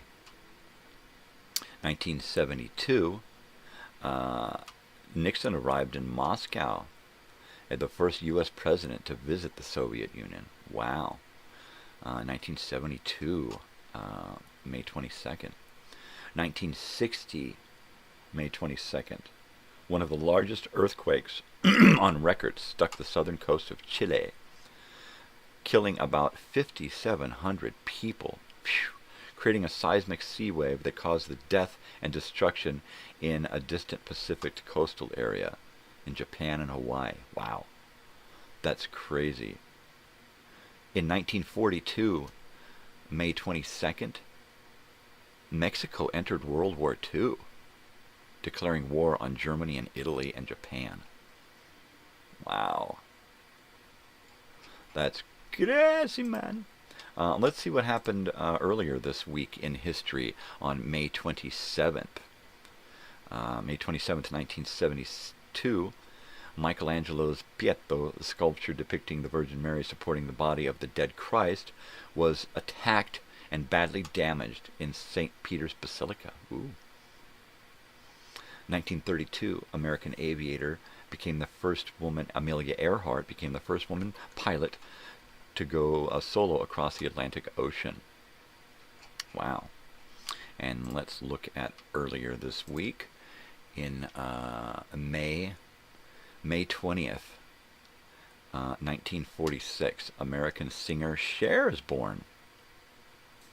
Wow. And let's see, Monday of this week, in 1935, British archaeologist scholar T.E. Lawrence died at the age of 46 in a motorcycle accident. Wow. That's his life inspired the Lawrence of Arabia movie. Wow. That's heavy. Let's see what happened last weekend. Sunday, May 18th. Let's see what happened May 18th. India detonated a nuclear weapon in the Rajasthan desert in 1974. Wow. 1956, May 19th, Swiss climbers made the first ascent in the Himalayas. American aviator Jacqueline Cochran in 1953 became the first woman to break the sound barrier. All right. And then we'll go back one more day to May 17th. That would have been Saturday of this year. And we're going to go to 1939, the first television-supported event in the United States. A collegiate baseball game between Princeton and Columbia aired on NBC. In 1918, Brigitte Nielsen was born. And in 1900, L. Frank Baum's The Wonderful Wizard of Oz was first published. That's funny because last night I was just watching one of those little mini documentaries about the Wizard of Oz and the horror stories about, the curse and all of that shit. And I didn't realize that there was some doctored footage out there, or somebody had taken the footage where it was supposed to be a swinging body back there and actually recreated it to make it look like there was definitely a swinging body back there. So that's most of the footage that's floating around is fake footage. The original footage of The Wizard of Oz that is has that thing in the back where we don't really know exactly what it is. It could be a swinging body. That one's really difficult to see. And I did not know that they had swapped it. I thought they just cut it out. I did not know that they had swapped it out and reshot it so that it was a bird back there flapping around. The LA Zoo bird, I guess. A big giant emu or something. Yeah, so that was weird. Conspiracy theories. I am going to heat up my coffee and do some bong hits, and we are going to talk conspiracy theories. So don't go away, because if you do, I'll have to come look for you, and you don't want that. You don't want that.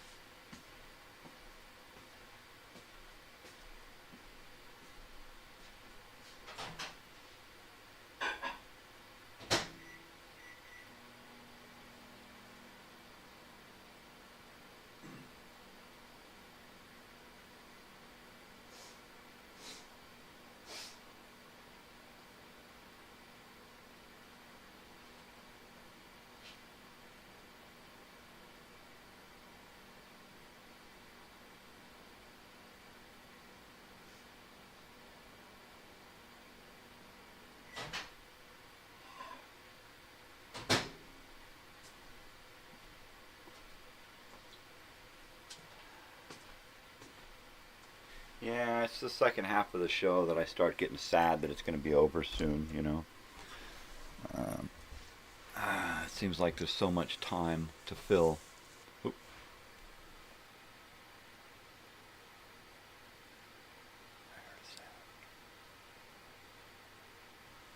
Like there's so much time to fill at 5 a.m.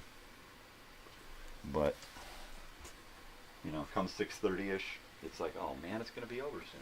I gotta check the dog situation.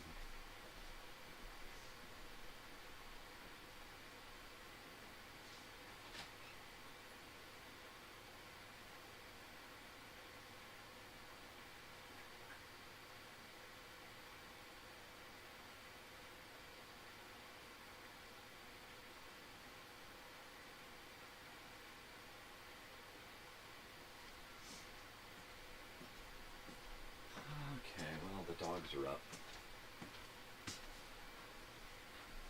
Mom's not up, but the dogs are up. I think I woke them. I keep hearing noises. I think it's just my house creaking. My mobile home is settling. It's probably settling into a fucking sinkhole. What I wouldn't give to just move into a normal little house somewhere for the last of my life, right? However long that is. Just a normal little house. Doesn't have to be huge, you know. More land than a house would be great, so that we could put a little. Yeah, I thought it was you. I mean, geez, I'm gonna put a bell on your neck so I can hear you come in. Yeah. Well, yeah, sure. You're outside. I think you're inside, creeping around. Yeah, I wish. That'd be nice. Be nice to live in a house.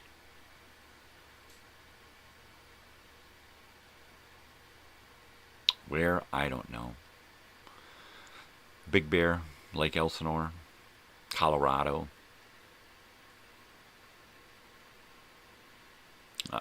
I'd say like a place where I have relatives or something, but I would probably see less of them than I do now, and I don't see any of them, so I would probably see them less. It's not that I don't want to. Most of the time, I just don't want to get hurt. You know, I just don't want to. I've been hurt enough. I don't want to get hurt.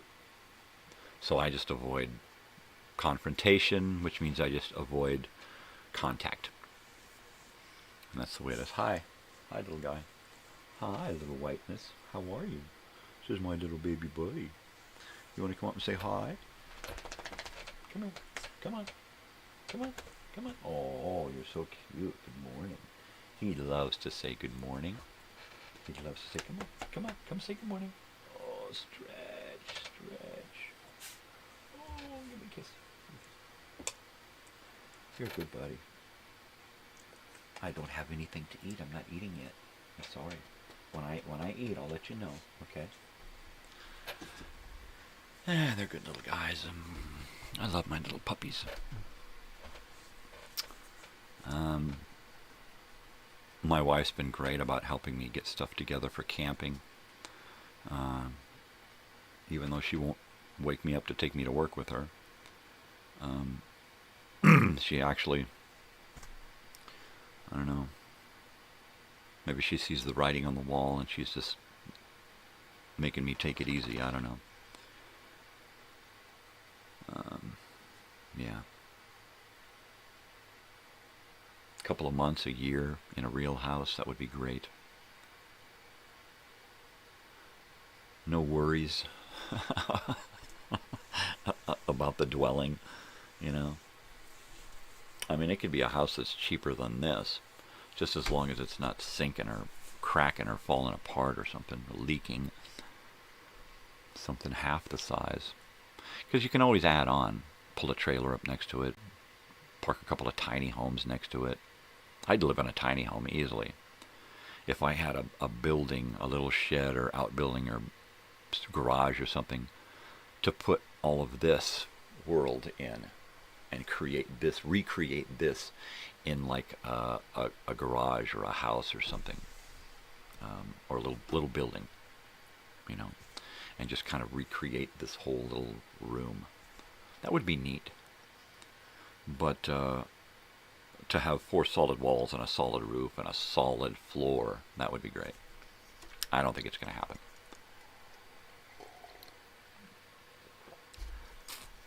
Not while I'm alive.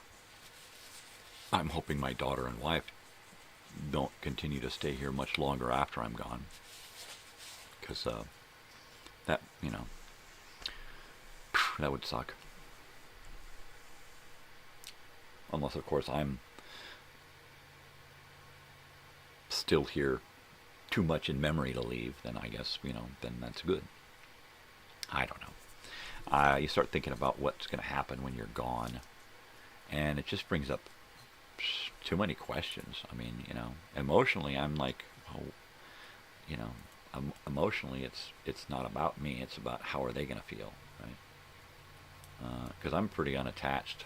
I'm pretty emotionally detached from the idea of dying, except where my family is concerned. Then I get a little bit of like, well, geez, that's going to be a bummer for them, and what are they going to do, and this, that, and the other. But, you know, I think at this point, with my means, this is the best I can do. This is what I can do to leave me behind, to save as much of me as possible for them, and that's it. In fact, it always brings me right down to I've got to get that ultra big Toshiba hard drive and start bringing all of these videos back in home. Pull them off of YouTube and copy them onto a hard drive. I just have to. I'm going to go close this door now that I think the dogs are done. Be right back.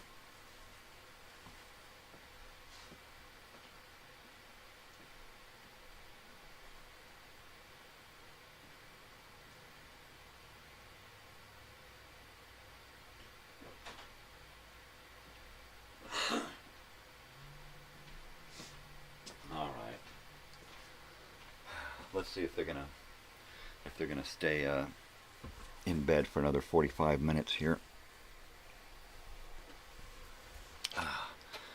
So thank you, my love, my darling wife and daughter, for all that you do for me, because I'm just so old and broken. My wife, she makes me hot cereal in the morning. She makes me food all day long whenever I want it. She leaves me to sleep in and goes to work without me. Makes sure that I don't go without pot, because I do it all the time and it's just excruciating.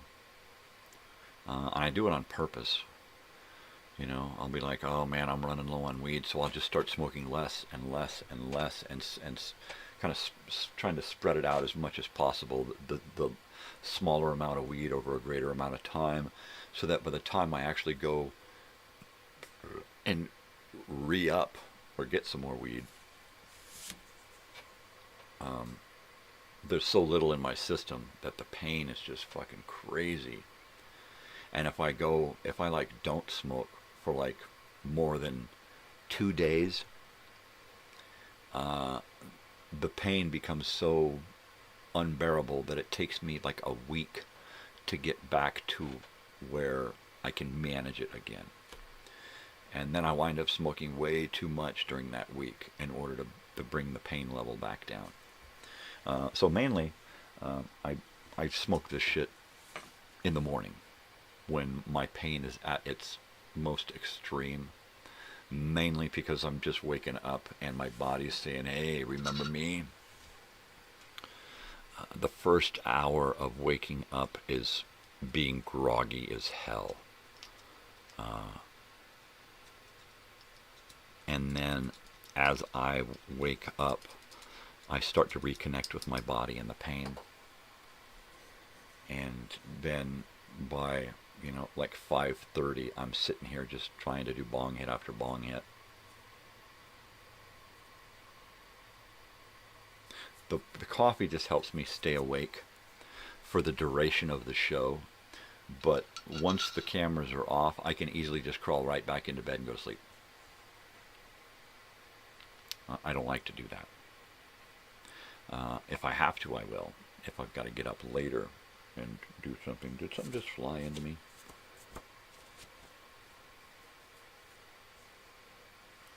Yeah, those little tiny moths, little bitty moths. I hate those things. A little moth. I hate them little buggers. Yeah.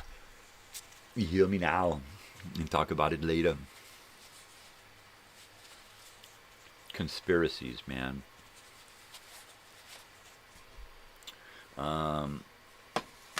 So what's your conspiracy theory on smartphones?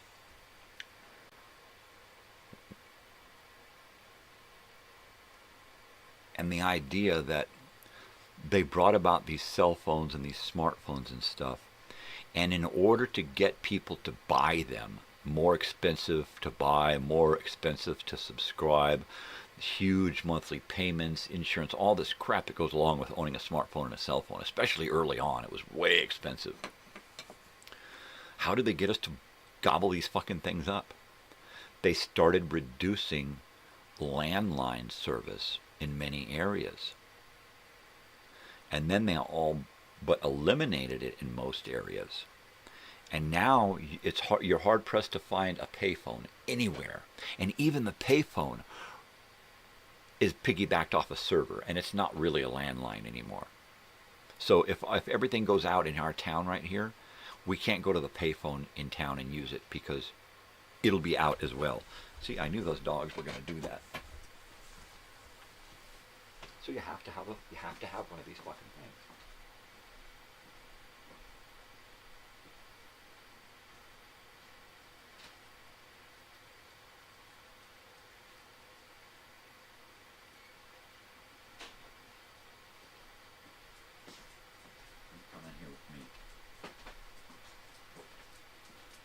You come in here with me, Sam. Come on, Sam. Come on, Sam. Up here in the bed. Come on. Love to see you. Huh? Come here. You want to come up here and say hi? Come on. Oh, good morning. Good morning. Got to do the stretch. Got to do the stretch. Both ways. Back feet. There you go. Oh, good boy. That was a good stretch, huh? He's the happiest dog in the world. Come here. Come on. You want to come over here? Come on. Not too bad. Mira, to see ya. To see ya. Mira. To see ya. Right. No? You can go over there, but it's not as fun as being over here with me. Over here with me. To see ya. Mira, to see ya. Okay. Hop up. Hop up, buddy. I'm going to talk about smartphones, Sam. He's going to sit there and look at me.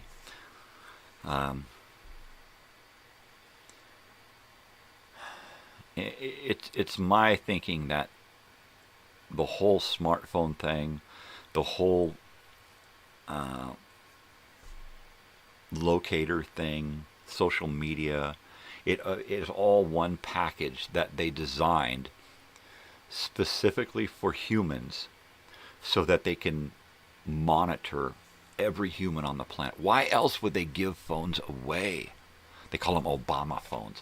It doesn't matter what administration started it or when it came about. It would have come about no matter what administration was in power at that time.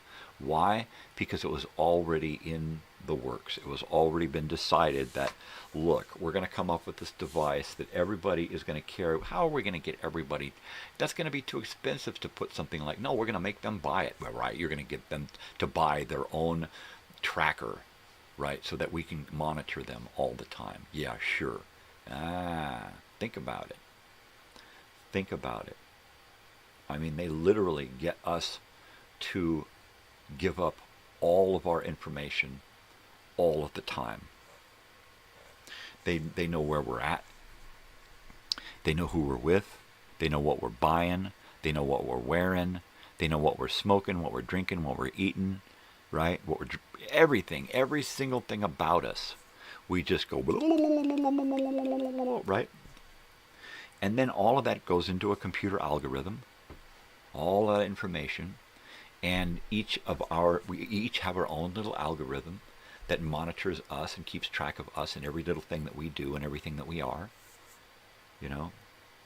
And then that all just runs through a master computer, and at any time they can quantify you and catalog you and cross-reference you with other like individuals. I mean, it's just fucking, and they use it to sell you stuff. You know, your algorithm is constantly trying to sell you something, or sell you on an idea or ideal or something, you know. And distraction.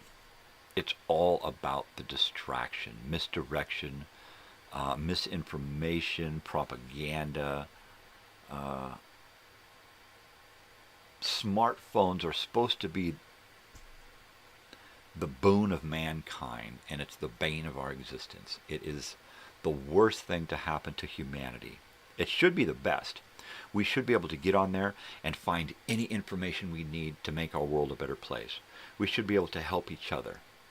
We should be able to get together as a global community. We should be able to do so many things, right? And what do? We sit and we scroll through fucking stupid videos because they want to keep us distracted. They want to keep us unknowing of what they're doing, you know? The smartphone is the worst weapon of mass distraction on the planet. And we pay for it. We stand in line outside the Apple store, right? As humans, we'll stand out there all day long just to spend $1,000 on a stupid little fucking phone. You know? Homeless people are standing in line to get an Obama phone. Everybody gets a fucking phone. You know, they're giving them away. You subscribe to our phone service and we'll give you a phone. We'll give you all kinds of shit. But they're going to give us the stuff that they want us to have. They're going to sell us the technology, and we don't even know what's in it anymore. You used to be able to open up a piece of technology and know exactly how it worked and what was what. And now everything is so reduced in size and in these little chips in it, we don't know what's in there. We don't know what the fuck it is. It could be anything. A tracker. It could be a little electromagnetic bomb that totally takes out everything in your home.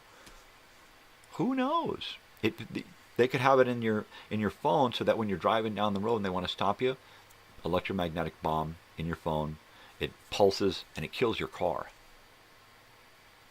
Right? There's so many things they can do with your phone. Track you from space, listen to everything you do, turn your camera on and watch you when you don't know it, right? And we're fucking idiots because we just allow them this power over us. Why? Because we want to be distracted. Our job, oh, it's so tough, man. I just want to go home and surf the internet, drink a bottle of booze, and come into Monday morning dragging my ass so I can be a slave for the next week. And then they run you ragged, so you don't want to do anything. You can't do anything. You don't have time to. You don't have the energy to do anything. You're just fucked. You're just fucked. So they keep you distracted, you know. They keep you going to sporting events and concerts and you know, anything else that'll keep you distracted and not thinking about what's going on in the world, or not, you know, have you dwelling on your lousy fucking slave job, you know, or the tons of bills that you've put upon yourself living in this slave society, you know. Ho hum. Ho fucking hum. Bong it.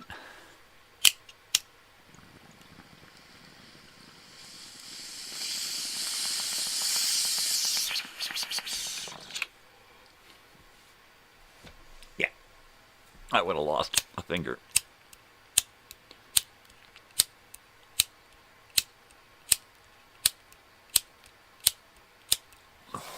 That was over 10. That was an Alfred Hitchcock television show story. It was an anthology series. And one of the shows that I recall, because my teacher, Mr. LaValle, in the 7th grade, he read us this story in class. But it was about a guy who bet people a finger versus a bunch of money that their lighter wouldn't light 10 times in a row, right? This guy collected a lot of fingers. Heavy episode. So let's see, we were talking about conspiracy theories. What about the popes? I want to know how many popes look alike. Popes across hundreds of years distance. How many popes look alike? It's like taking a look at you know, how many old people in old paintings look like Keanu Reeves, right? Well, how many popes kind of have that similarity? Like, hey, that pope looks like he was alive, you know, 300 years ago. I'm just saying. How many popes look like aliens? How many popes have been popes who were aliens? How many aliens do they have underneath the Vatican City in those corridors down there and all those rooms? What's really going on in the Vatican? You know, my wife is Catholic. She was bummed over the death of the Pope. I'm kind of bummed over the death of anybody, but we're human, so it's expected. We're going to die. If you're born, you're going to die. I'm sure that there are a few, let's call them entities on this planet who are laughing at this right now, going, yeah, you got to die if you can kill me.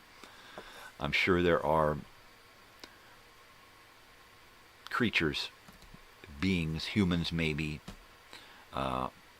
offshoots of, maybe we're an offshoot of that. And it's possible that there are those who are laughing at the idea of death by old age, right?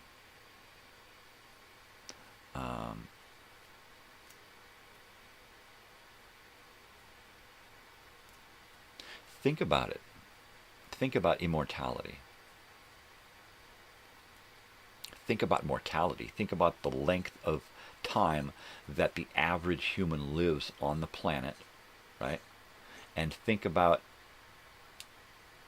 that going back in time, you know, and let's give it, you know, 50 or 60 years. Let's not make it, you know, so you got two people living throughout one century, right? Somebody born, and then they have a child, and that child is born, and that child lives. So they both will pretty much live during one century, perhaps. Someone takes up the first half of the century, and the other takes up kind of the second half of the century. So you got two people every 100 years, right? Going back and back and back and back.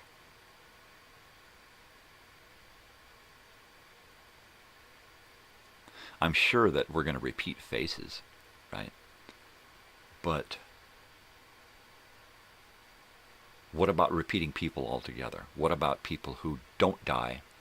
They just, every once in a while, they come out of hiding and they exist among humanity, doing things, changing history the way they see fit.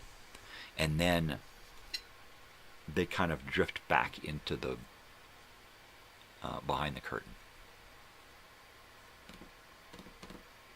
right? And then every couple of 100 years they come out again after everybody who would have known them would be gone, right? So they don't have any connections again, and they can come out and they can exist and they can do stuff. It's a little harder now because you got to stay away from cameras and movies and that kind of stuff. And I'm sure that there have been long-lived humans on this planet who have been actors because they just feel the need to be out there and to let the world know that they have these abilities, right? Magicians, actors, scientists, world leaders, world power. I'm sure that if you look back, you can find one person in time from the earliest days of recorded history to the present who every once in a while shows up and bounces around in time. And it looks like from the observer that they're time traveling because they're unchanging in every time period that they're in. So it appears like they're time travelers, man. They're bouncing around in time and changing things. And that's kind of true, but they're not bouncing around. They're living linear time just like we are, but they're not aging. So it looks like they're jumping around. The first they're here, then they're here, and then they're there, and then maybe they're here first, and then they're over there, and then they're over there. So that's not the case. The case is it's the same person living a linear existence along with us, but they don't die. And by they, I mean one person or a group of people, a group of entities, something, right? Some kind of creature, some kind of earlier human that maybe the planet was filled with long-lived humans for the longest time until the blood was muddled down a little bit and a lot of the long-lifers were killed off and interbred with the lesser living people. So you got the stories of like Zeus coming down from Mount Olympus and siring children with human women, right? And therefore giving them not immortality, but just long lives, right? So I don't know. There's so many possibilities if you open your mind to the fact that, you know, the world wasn't created 4,000 years ago by a being, and, you know, we are not the progeny of, you know, Adam and Eve, but of many Adams and Eves that were genetically created by many beings. And, you know, open your mind. Use your imagination. That's what it's there for. That's what it's there for. It is after 6:30, May 23rd, 2025. 19 something in my head before I said that. Just won't end. We're going camping. Joey's going to be here next week. And the following week, we're going camping for a couple of days. So I've been trying real hard to get things together to go camping. My wife's been doing a lot of the work, gathering up things that we need, laundering things. I got to get out to the van and vacuum it. Once the van is vacuumed, it's packing. I actually vacuumed the house here, the living room, last night, because I'd been trying to get to it for a couple of days since I fixed my chair. Totally, man. Bong it. Yeah. I've been kind of a conspiracy theorist since I was a little kid. Well, mainly because I'm like, what the hell's going on with my life? Who the hell am I, right? And that's kind of conspiracy theory thinking, is not knowing who you are, where you're from. Is this actually my life? Am I a doorstep baby? Am I somebody else's baby? You know, am I a rape baby, a bastard child? What am I? Who am I? What's going on? So I've always been kind of wondering what the fuck. So then out in the real world, I wonder what the fuck. What the fuck? Oh, something flew off of here, but I'm not going to worry about it. I'm just not going to care. Yeah. Hits the floor, it is no more. Good old out-of-the-box thinking. It's bad to do that when you're a little kid and you think outside the box, especially in school, especially with your friends, and you start talking like your parents, right, or your dad, and they start looking at you like you got three heads. Who the hell is this kid? That was me. I was the kid that they were asking who the hell I was, because I didn't know, and I didn't get along with kids. I didn't understand kids. So I would talk to them about adult stuff, and they would think I was just fucking weird. You sound like my dad. My dad talks about that stuff. And more than likely, if I were to go over to their house, I would spend more time hanging out with their dad, talking to their dad about stuff, because that's the way it was. Dad, let him go. I want to go play. Yep. Bong it.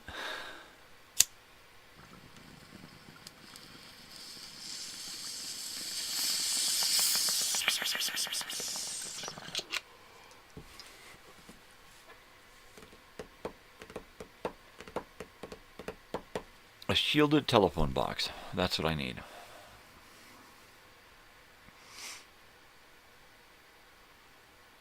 That's it. A shielded telephone box and a little alarm clock. And then I am free. I think we should just get 3. Get one for each of us, one for right next to our bed. Just a little box, just big enough to put your phone in. And when it closes, nothing gets to it and nothing comes out of it. It don't attract waves and it don't send waves out. Turn the phone off, stick it in the box, set the alarm. That's it. That's all. Now, if there was one, of course, that you could hear the alarm through. But that's all.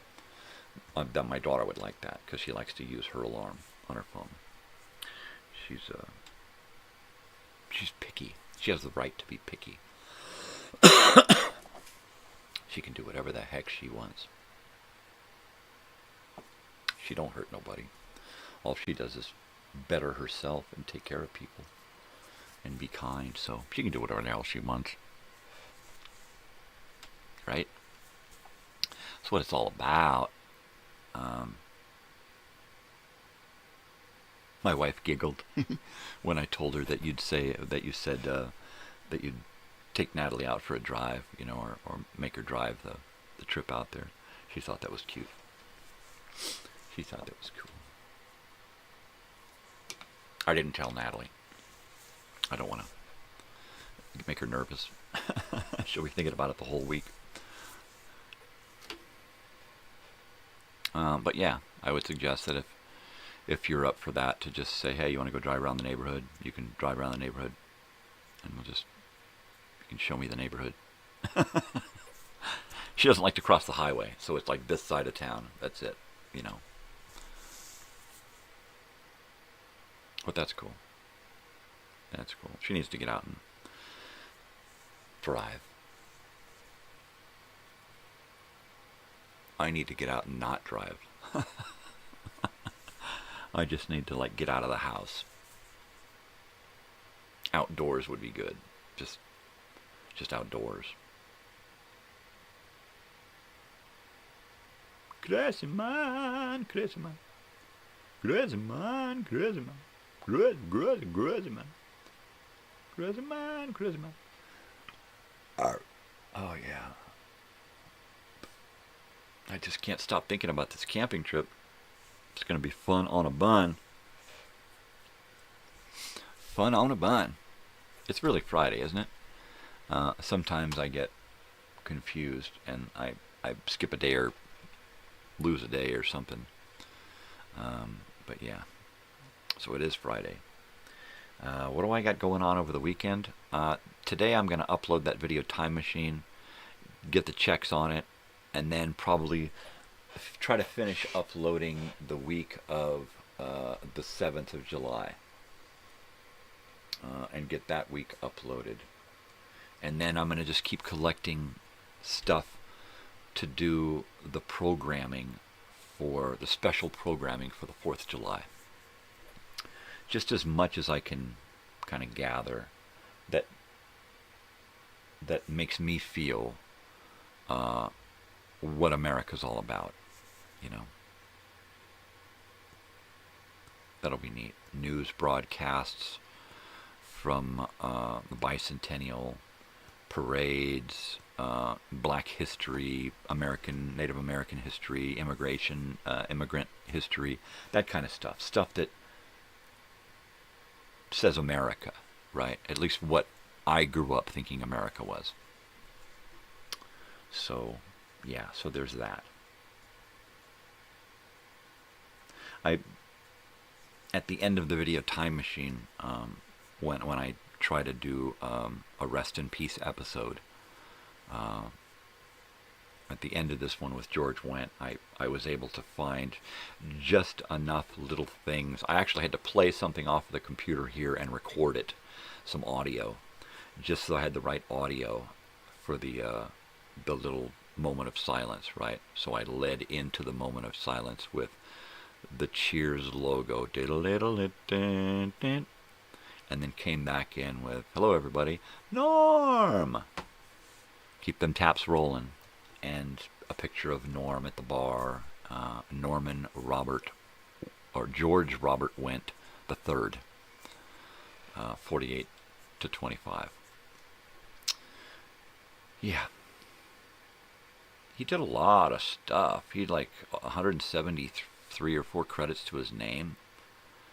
A lot of voice work. Even early on, he was doing voice work. I found this great little 15-minute short. And was able to put that in there. And he has a part in it. Right in the middle. He plays a clerk right in the middle. It's a small part. But he always made small parts seem big. Maybe he's a big guy, but every little part that he did, he made, important. Yeah. I was really trying to find a trailer for the movie House, 1986 or 80 something. That would have been great, but I could not find it, at least in a usable form. So I just settled for what I could get. I couldn't really find anything with him other than that short, so I used that. So that was it. It would be nice if I could build a whole episode around somebody, but getting material that I can use without getting, copyright trouble, that's the whole issue. So that's where I get bogged down in legality. My channel is not monetized. I don't ask for any money. The commercials don't play on this channel, so that I can play more content. If I didn't use all of this borrowed content, I could monetize my channel and advertise and do all of this other stuff and have all of my own special shows. But it wouldn't be the same. And I wouldn't be able to bring all of this fun, nostalgic stuff to you. So the trade-off is that I put myself and my money into this and I don't get anything in return except for your comments and your likes, your subscriptions, that kind of stuff. I never go out and ask for that stuff blatantly. I never put those little bells that say, hey, it's like and subscribe. If you don't, earwigs are going to chew out your brain. I never do that kind of shit because that's just seedy. It really is. It bugs me to hear that shit. People want to get their grubby little fingers on your 1/100th of a penny. It's like, come on, people. Get over yourselves. People have 100 of these little YouTube channels with bots running them just so they can make their fucking pennies add up to hundreds of dollars, For what? So they could... a lot of it's propaganda. A lot of the shit out here that you're watching is just propaganda. And a lot of it's from other countries who want us to think things about our country that they want us to think, right? Fuck. You're kidding me. 15 minutes left on the show this morning here. And then, no more and then. I think there's a checkout today, possibly, because last night we got a last-minute booking.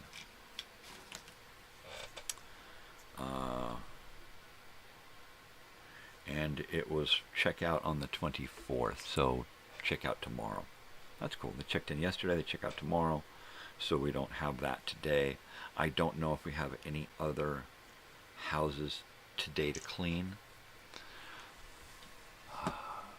I am going to try to stay as functioning as possible for as long as possible, and then just take a nap. Just, set my alarm, take a nap, hope that I get up, and then try to continue on with the day.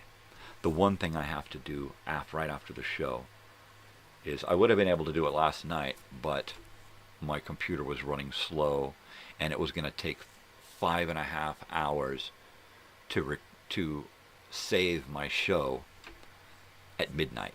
And I'm like, I'm going to be on the air by then. I can't be doing that. So I had to stop it and then I had to reinstall my drivers and do all of this shit. And then I was able to save it, and it saved out really quick. So I was able to get up this morning and it was saved.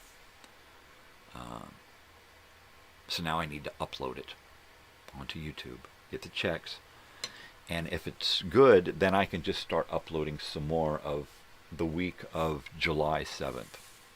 If not, I've got to edit it out, whatever the issue is. Hopefully it's not that short with George Wendt, because that's it. That's all I got. If it is, I'm going to have to stick in another movie short, something. 15 minutes. Because 15 minutes is going to take my show down from a 90-minute show, and I want to keep it at a 90-minute show right now. I like the 90-minute. An hour just isn't enough.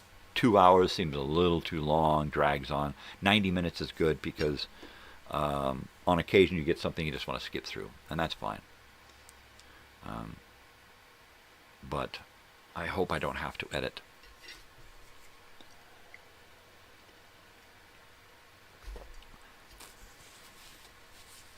I think I did 4 movie trailers, and I couldn't find one that had George Wendt in it.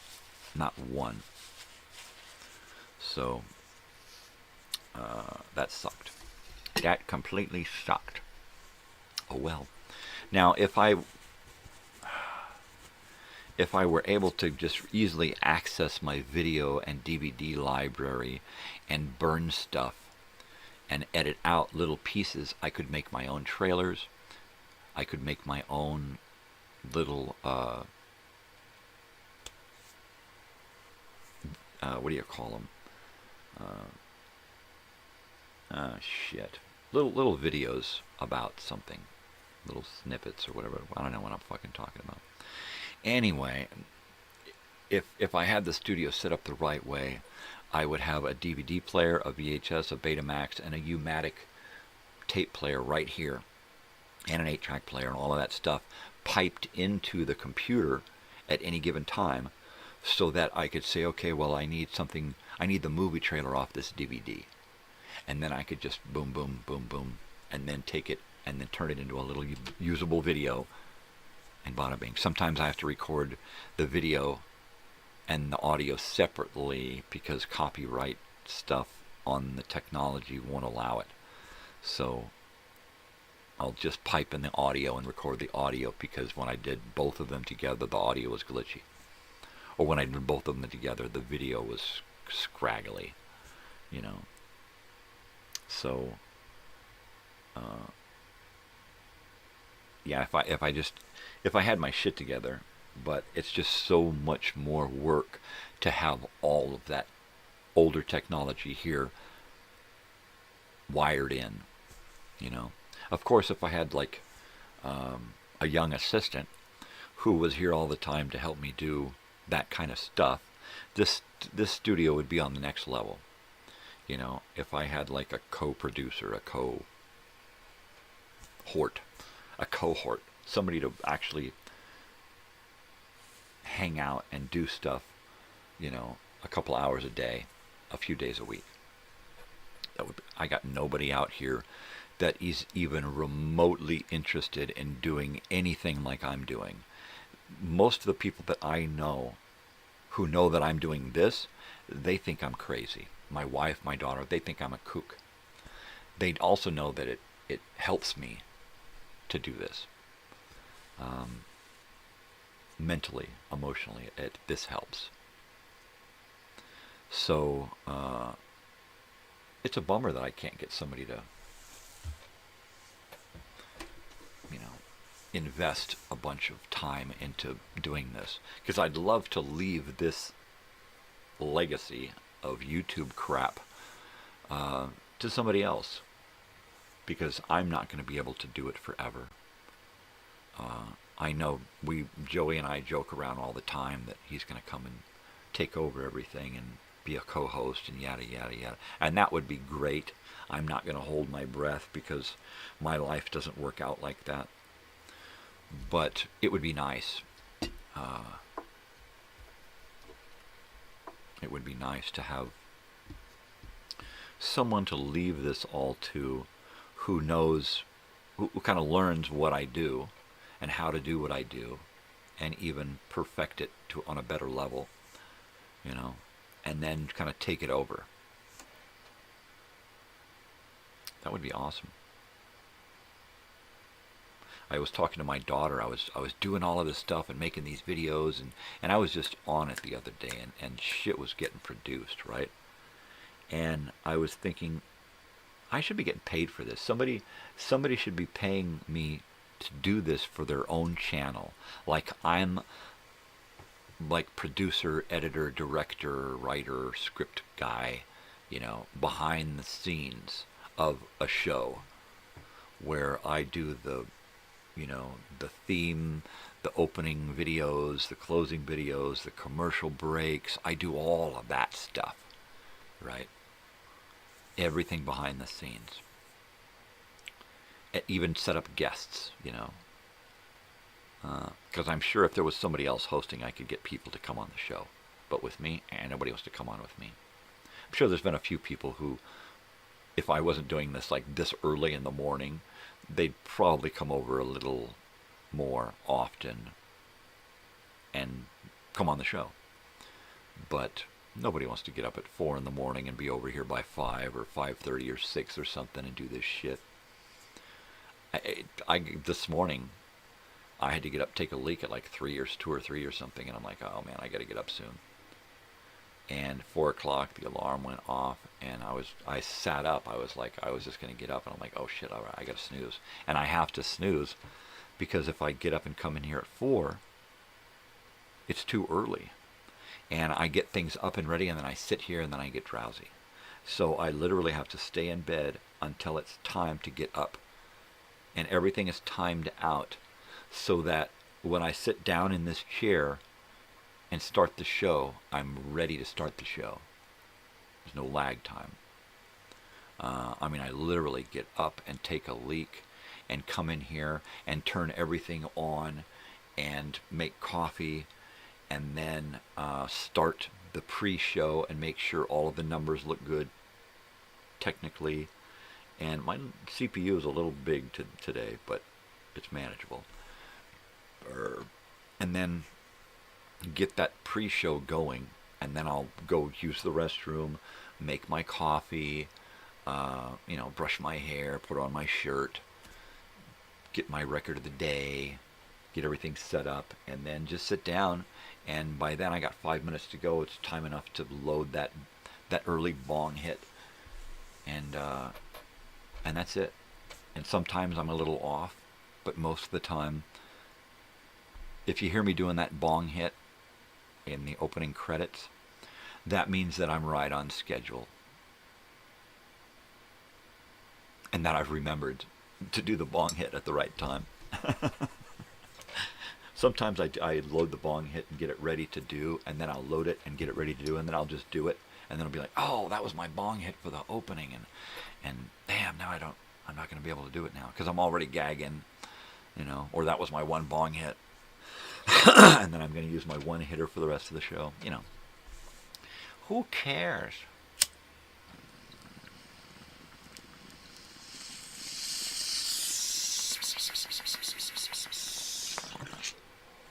Well, I care. I care a lot. We haven't looked at the TV guide yet. Somebody forgot to remind me to read the TV guide this morning. So I'm going to look at prime time, 8 o'clock on Friday, May 25th, 1978, at 8 p.m. Welcome back, Cotter. Gabe recognizes Epstein's term paper. Oh, that's Friday. I mean, Thursday. We read that one yesterday. So we're not going to go there again. Thursday, first Friday evening. Pardon my faux pas. But that was a Thursday. Friday evening at 8 o'clock. Okay, here we go. Friday evening, 8 o'clock, May 26th, 1978. I was calling myself a bastard this morning, and look, there I am, the bastard. So at 8, Osmond Brothers, Variety, Bob Hope, Jimmy Walker, Dallas Cowgirls, Crystal Gale, Andy Gibb, Knutson Brothers, a bunch of Osmonds, and a bunch of Osmonds singing. A pilot show. Ephraim Zimbalist Jr. plays a divorced man who falls for a girl half his age in Wild About Harry. Also at 8 o'clock, Wonder Woman. Frank Gorshin plays a little old toy maker. Frank Gorshin, he played the Riddler on the Batman TV show back in the 60s. Right? Turnabout, a news magazine. Carol Burnett and Friends. There you go. Oh, here we go. 8:30, CPO Sharky with Don Rickles. That's a great show. If you get a chance, watch it. I was watching it on Prime for a little while. I don't know if it's still on Prime, but they had the 2 seasons of CPO Sharky, a sitcom set on a naval base in San Diego back in the 70s. It was great show. Great show. Also at 8:30, Wall Street Week, Consumer Survival Kit, advice on purchasing a new home. Now that was one of those shows that was like David Horowitz Fight Back, where consumers had rights and we used them, and now consumers, we don't give a shit. We just buy anything. Throw it away, get a new one. We got a comedy, 1978 TV movie, Kate Bliss and the Ticker Tape Kid, Suzanne Plachette, and who else? Don Meredith, Burgess Meredith, Tony Randall, Harry Morgan, David Huddleston, Gene Evans, Buck Taylor. That's at 9. Also at 9, The Rockford Files, and The Incredible Hulk. We're going to go long because I need to finish reading this. Well, we might go long. The Incredible Hulk at 9. The Bastard Kent Family Chronicles, 1772. Quincy at 10. That's Jack Klugman's show. Another pilot, 2 brothers, Jack Ellerkman and Marshall Colt, Colorado CI, a law enforcement unit investigating a murder. So that's a pilot for a show. That's interesting. At 11:30, we got Beretta, Johnny Carson with Pete Fontaine, and Midnight Cowboy at 11:30 as well. The Enemy Below, that's a submarine movie there. At 1 a.m. on Friday, May 26, 1978, the Midnight Special. It's not a repeat. Wolfman Jack, Donna Summer hosts. Village People, Love and Kisses, Paul Jabara, Brooklyn Dream, and Hot. And there you go. That takes us into Saturday morning. So I want to thank you all for hanging out with me today. I really love doing this show. If you're still there, Joey, take it easy, brother. I will see you maybe over the weekend. I'm just going to swing by.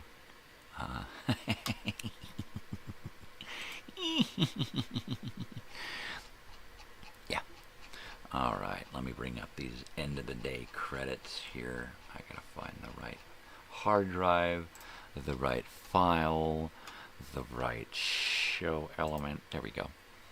All right. Yeah, you all take it easy. Have a great weekend. Enjoy the video time machine tonight. It should be fun and different and new. As much as it's old, it should be that much new. Yeah, I'm telling you. Check it out. You got to watch those video time machines on a regular basis, because that shit kicks ass, man. And spread the word. Pass it around. Get other people to check it out, Totally, man. All right, y'all know what to do. Be kind. Spread peace and love. Be nice to each other. Spread peace and not bullshit, right? Because, if you do something for somebody else, it makes them feel good, makes you feel good. And love the one you're with. Right? All right, most especially people stay weird, because if you ain't weird, ain't nobody going to be weird for you. You got to put in the time. You got to do it. All right, people, take care out there. Love you. See you Monday morning. Adios. Take it easy, Joey. Call me. We'll do lunch. Later, brother.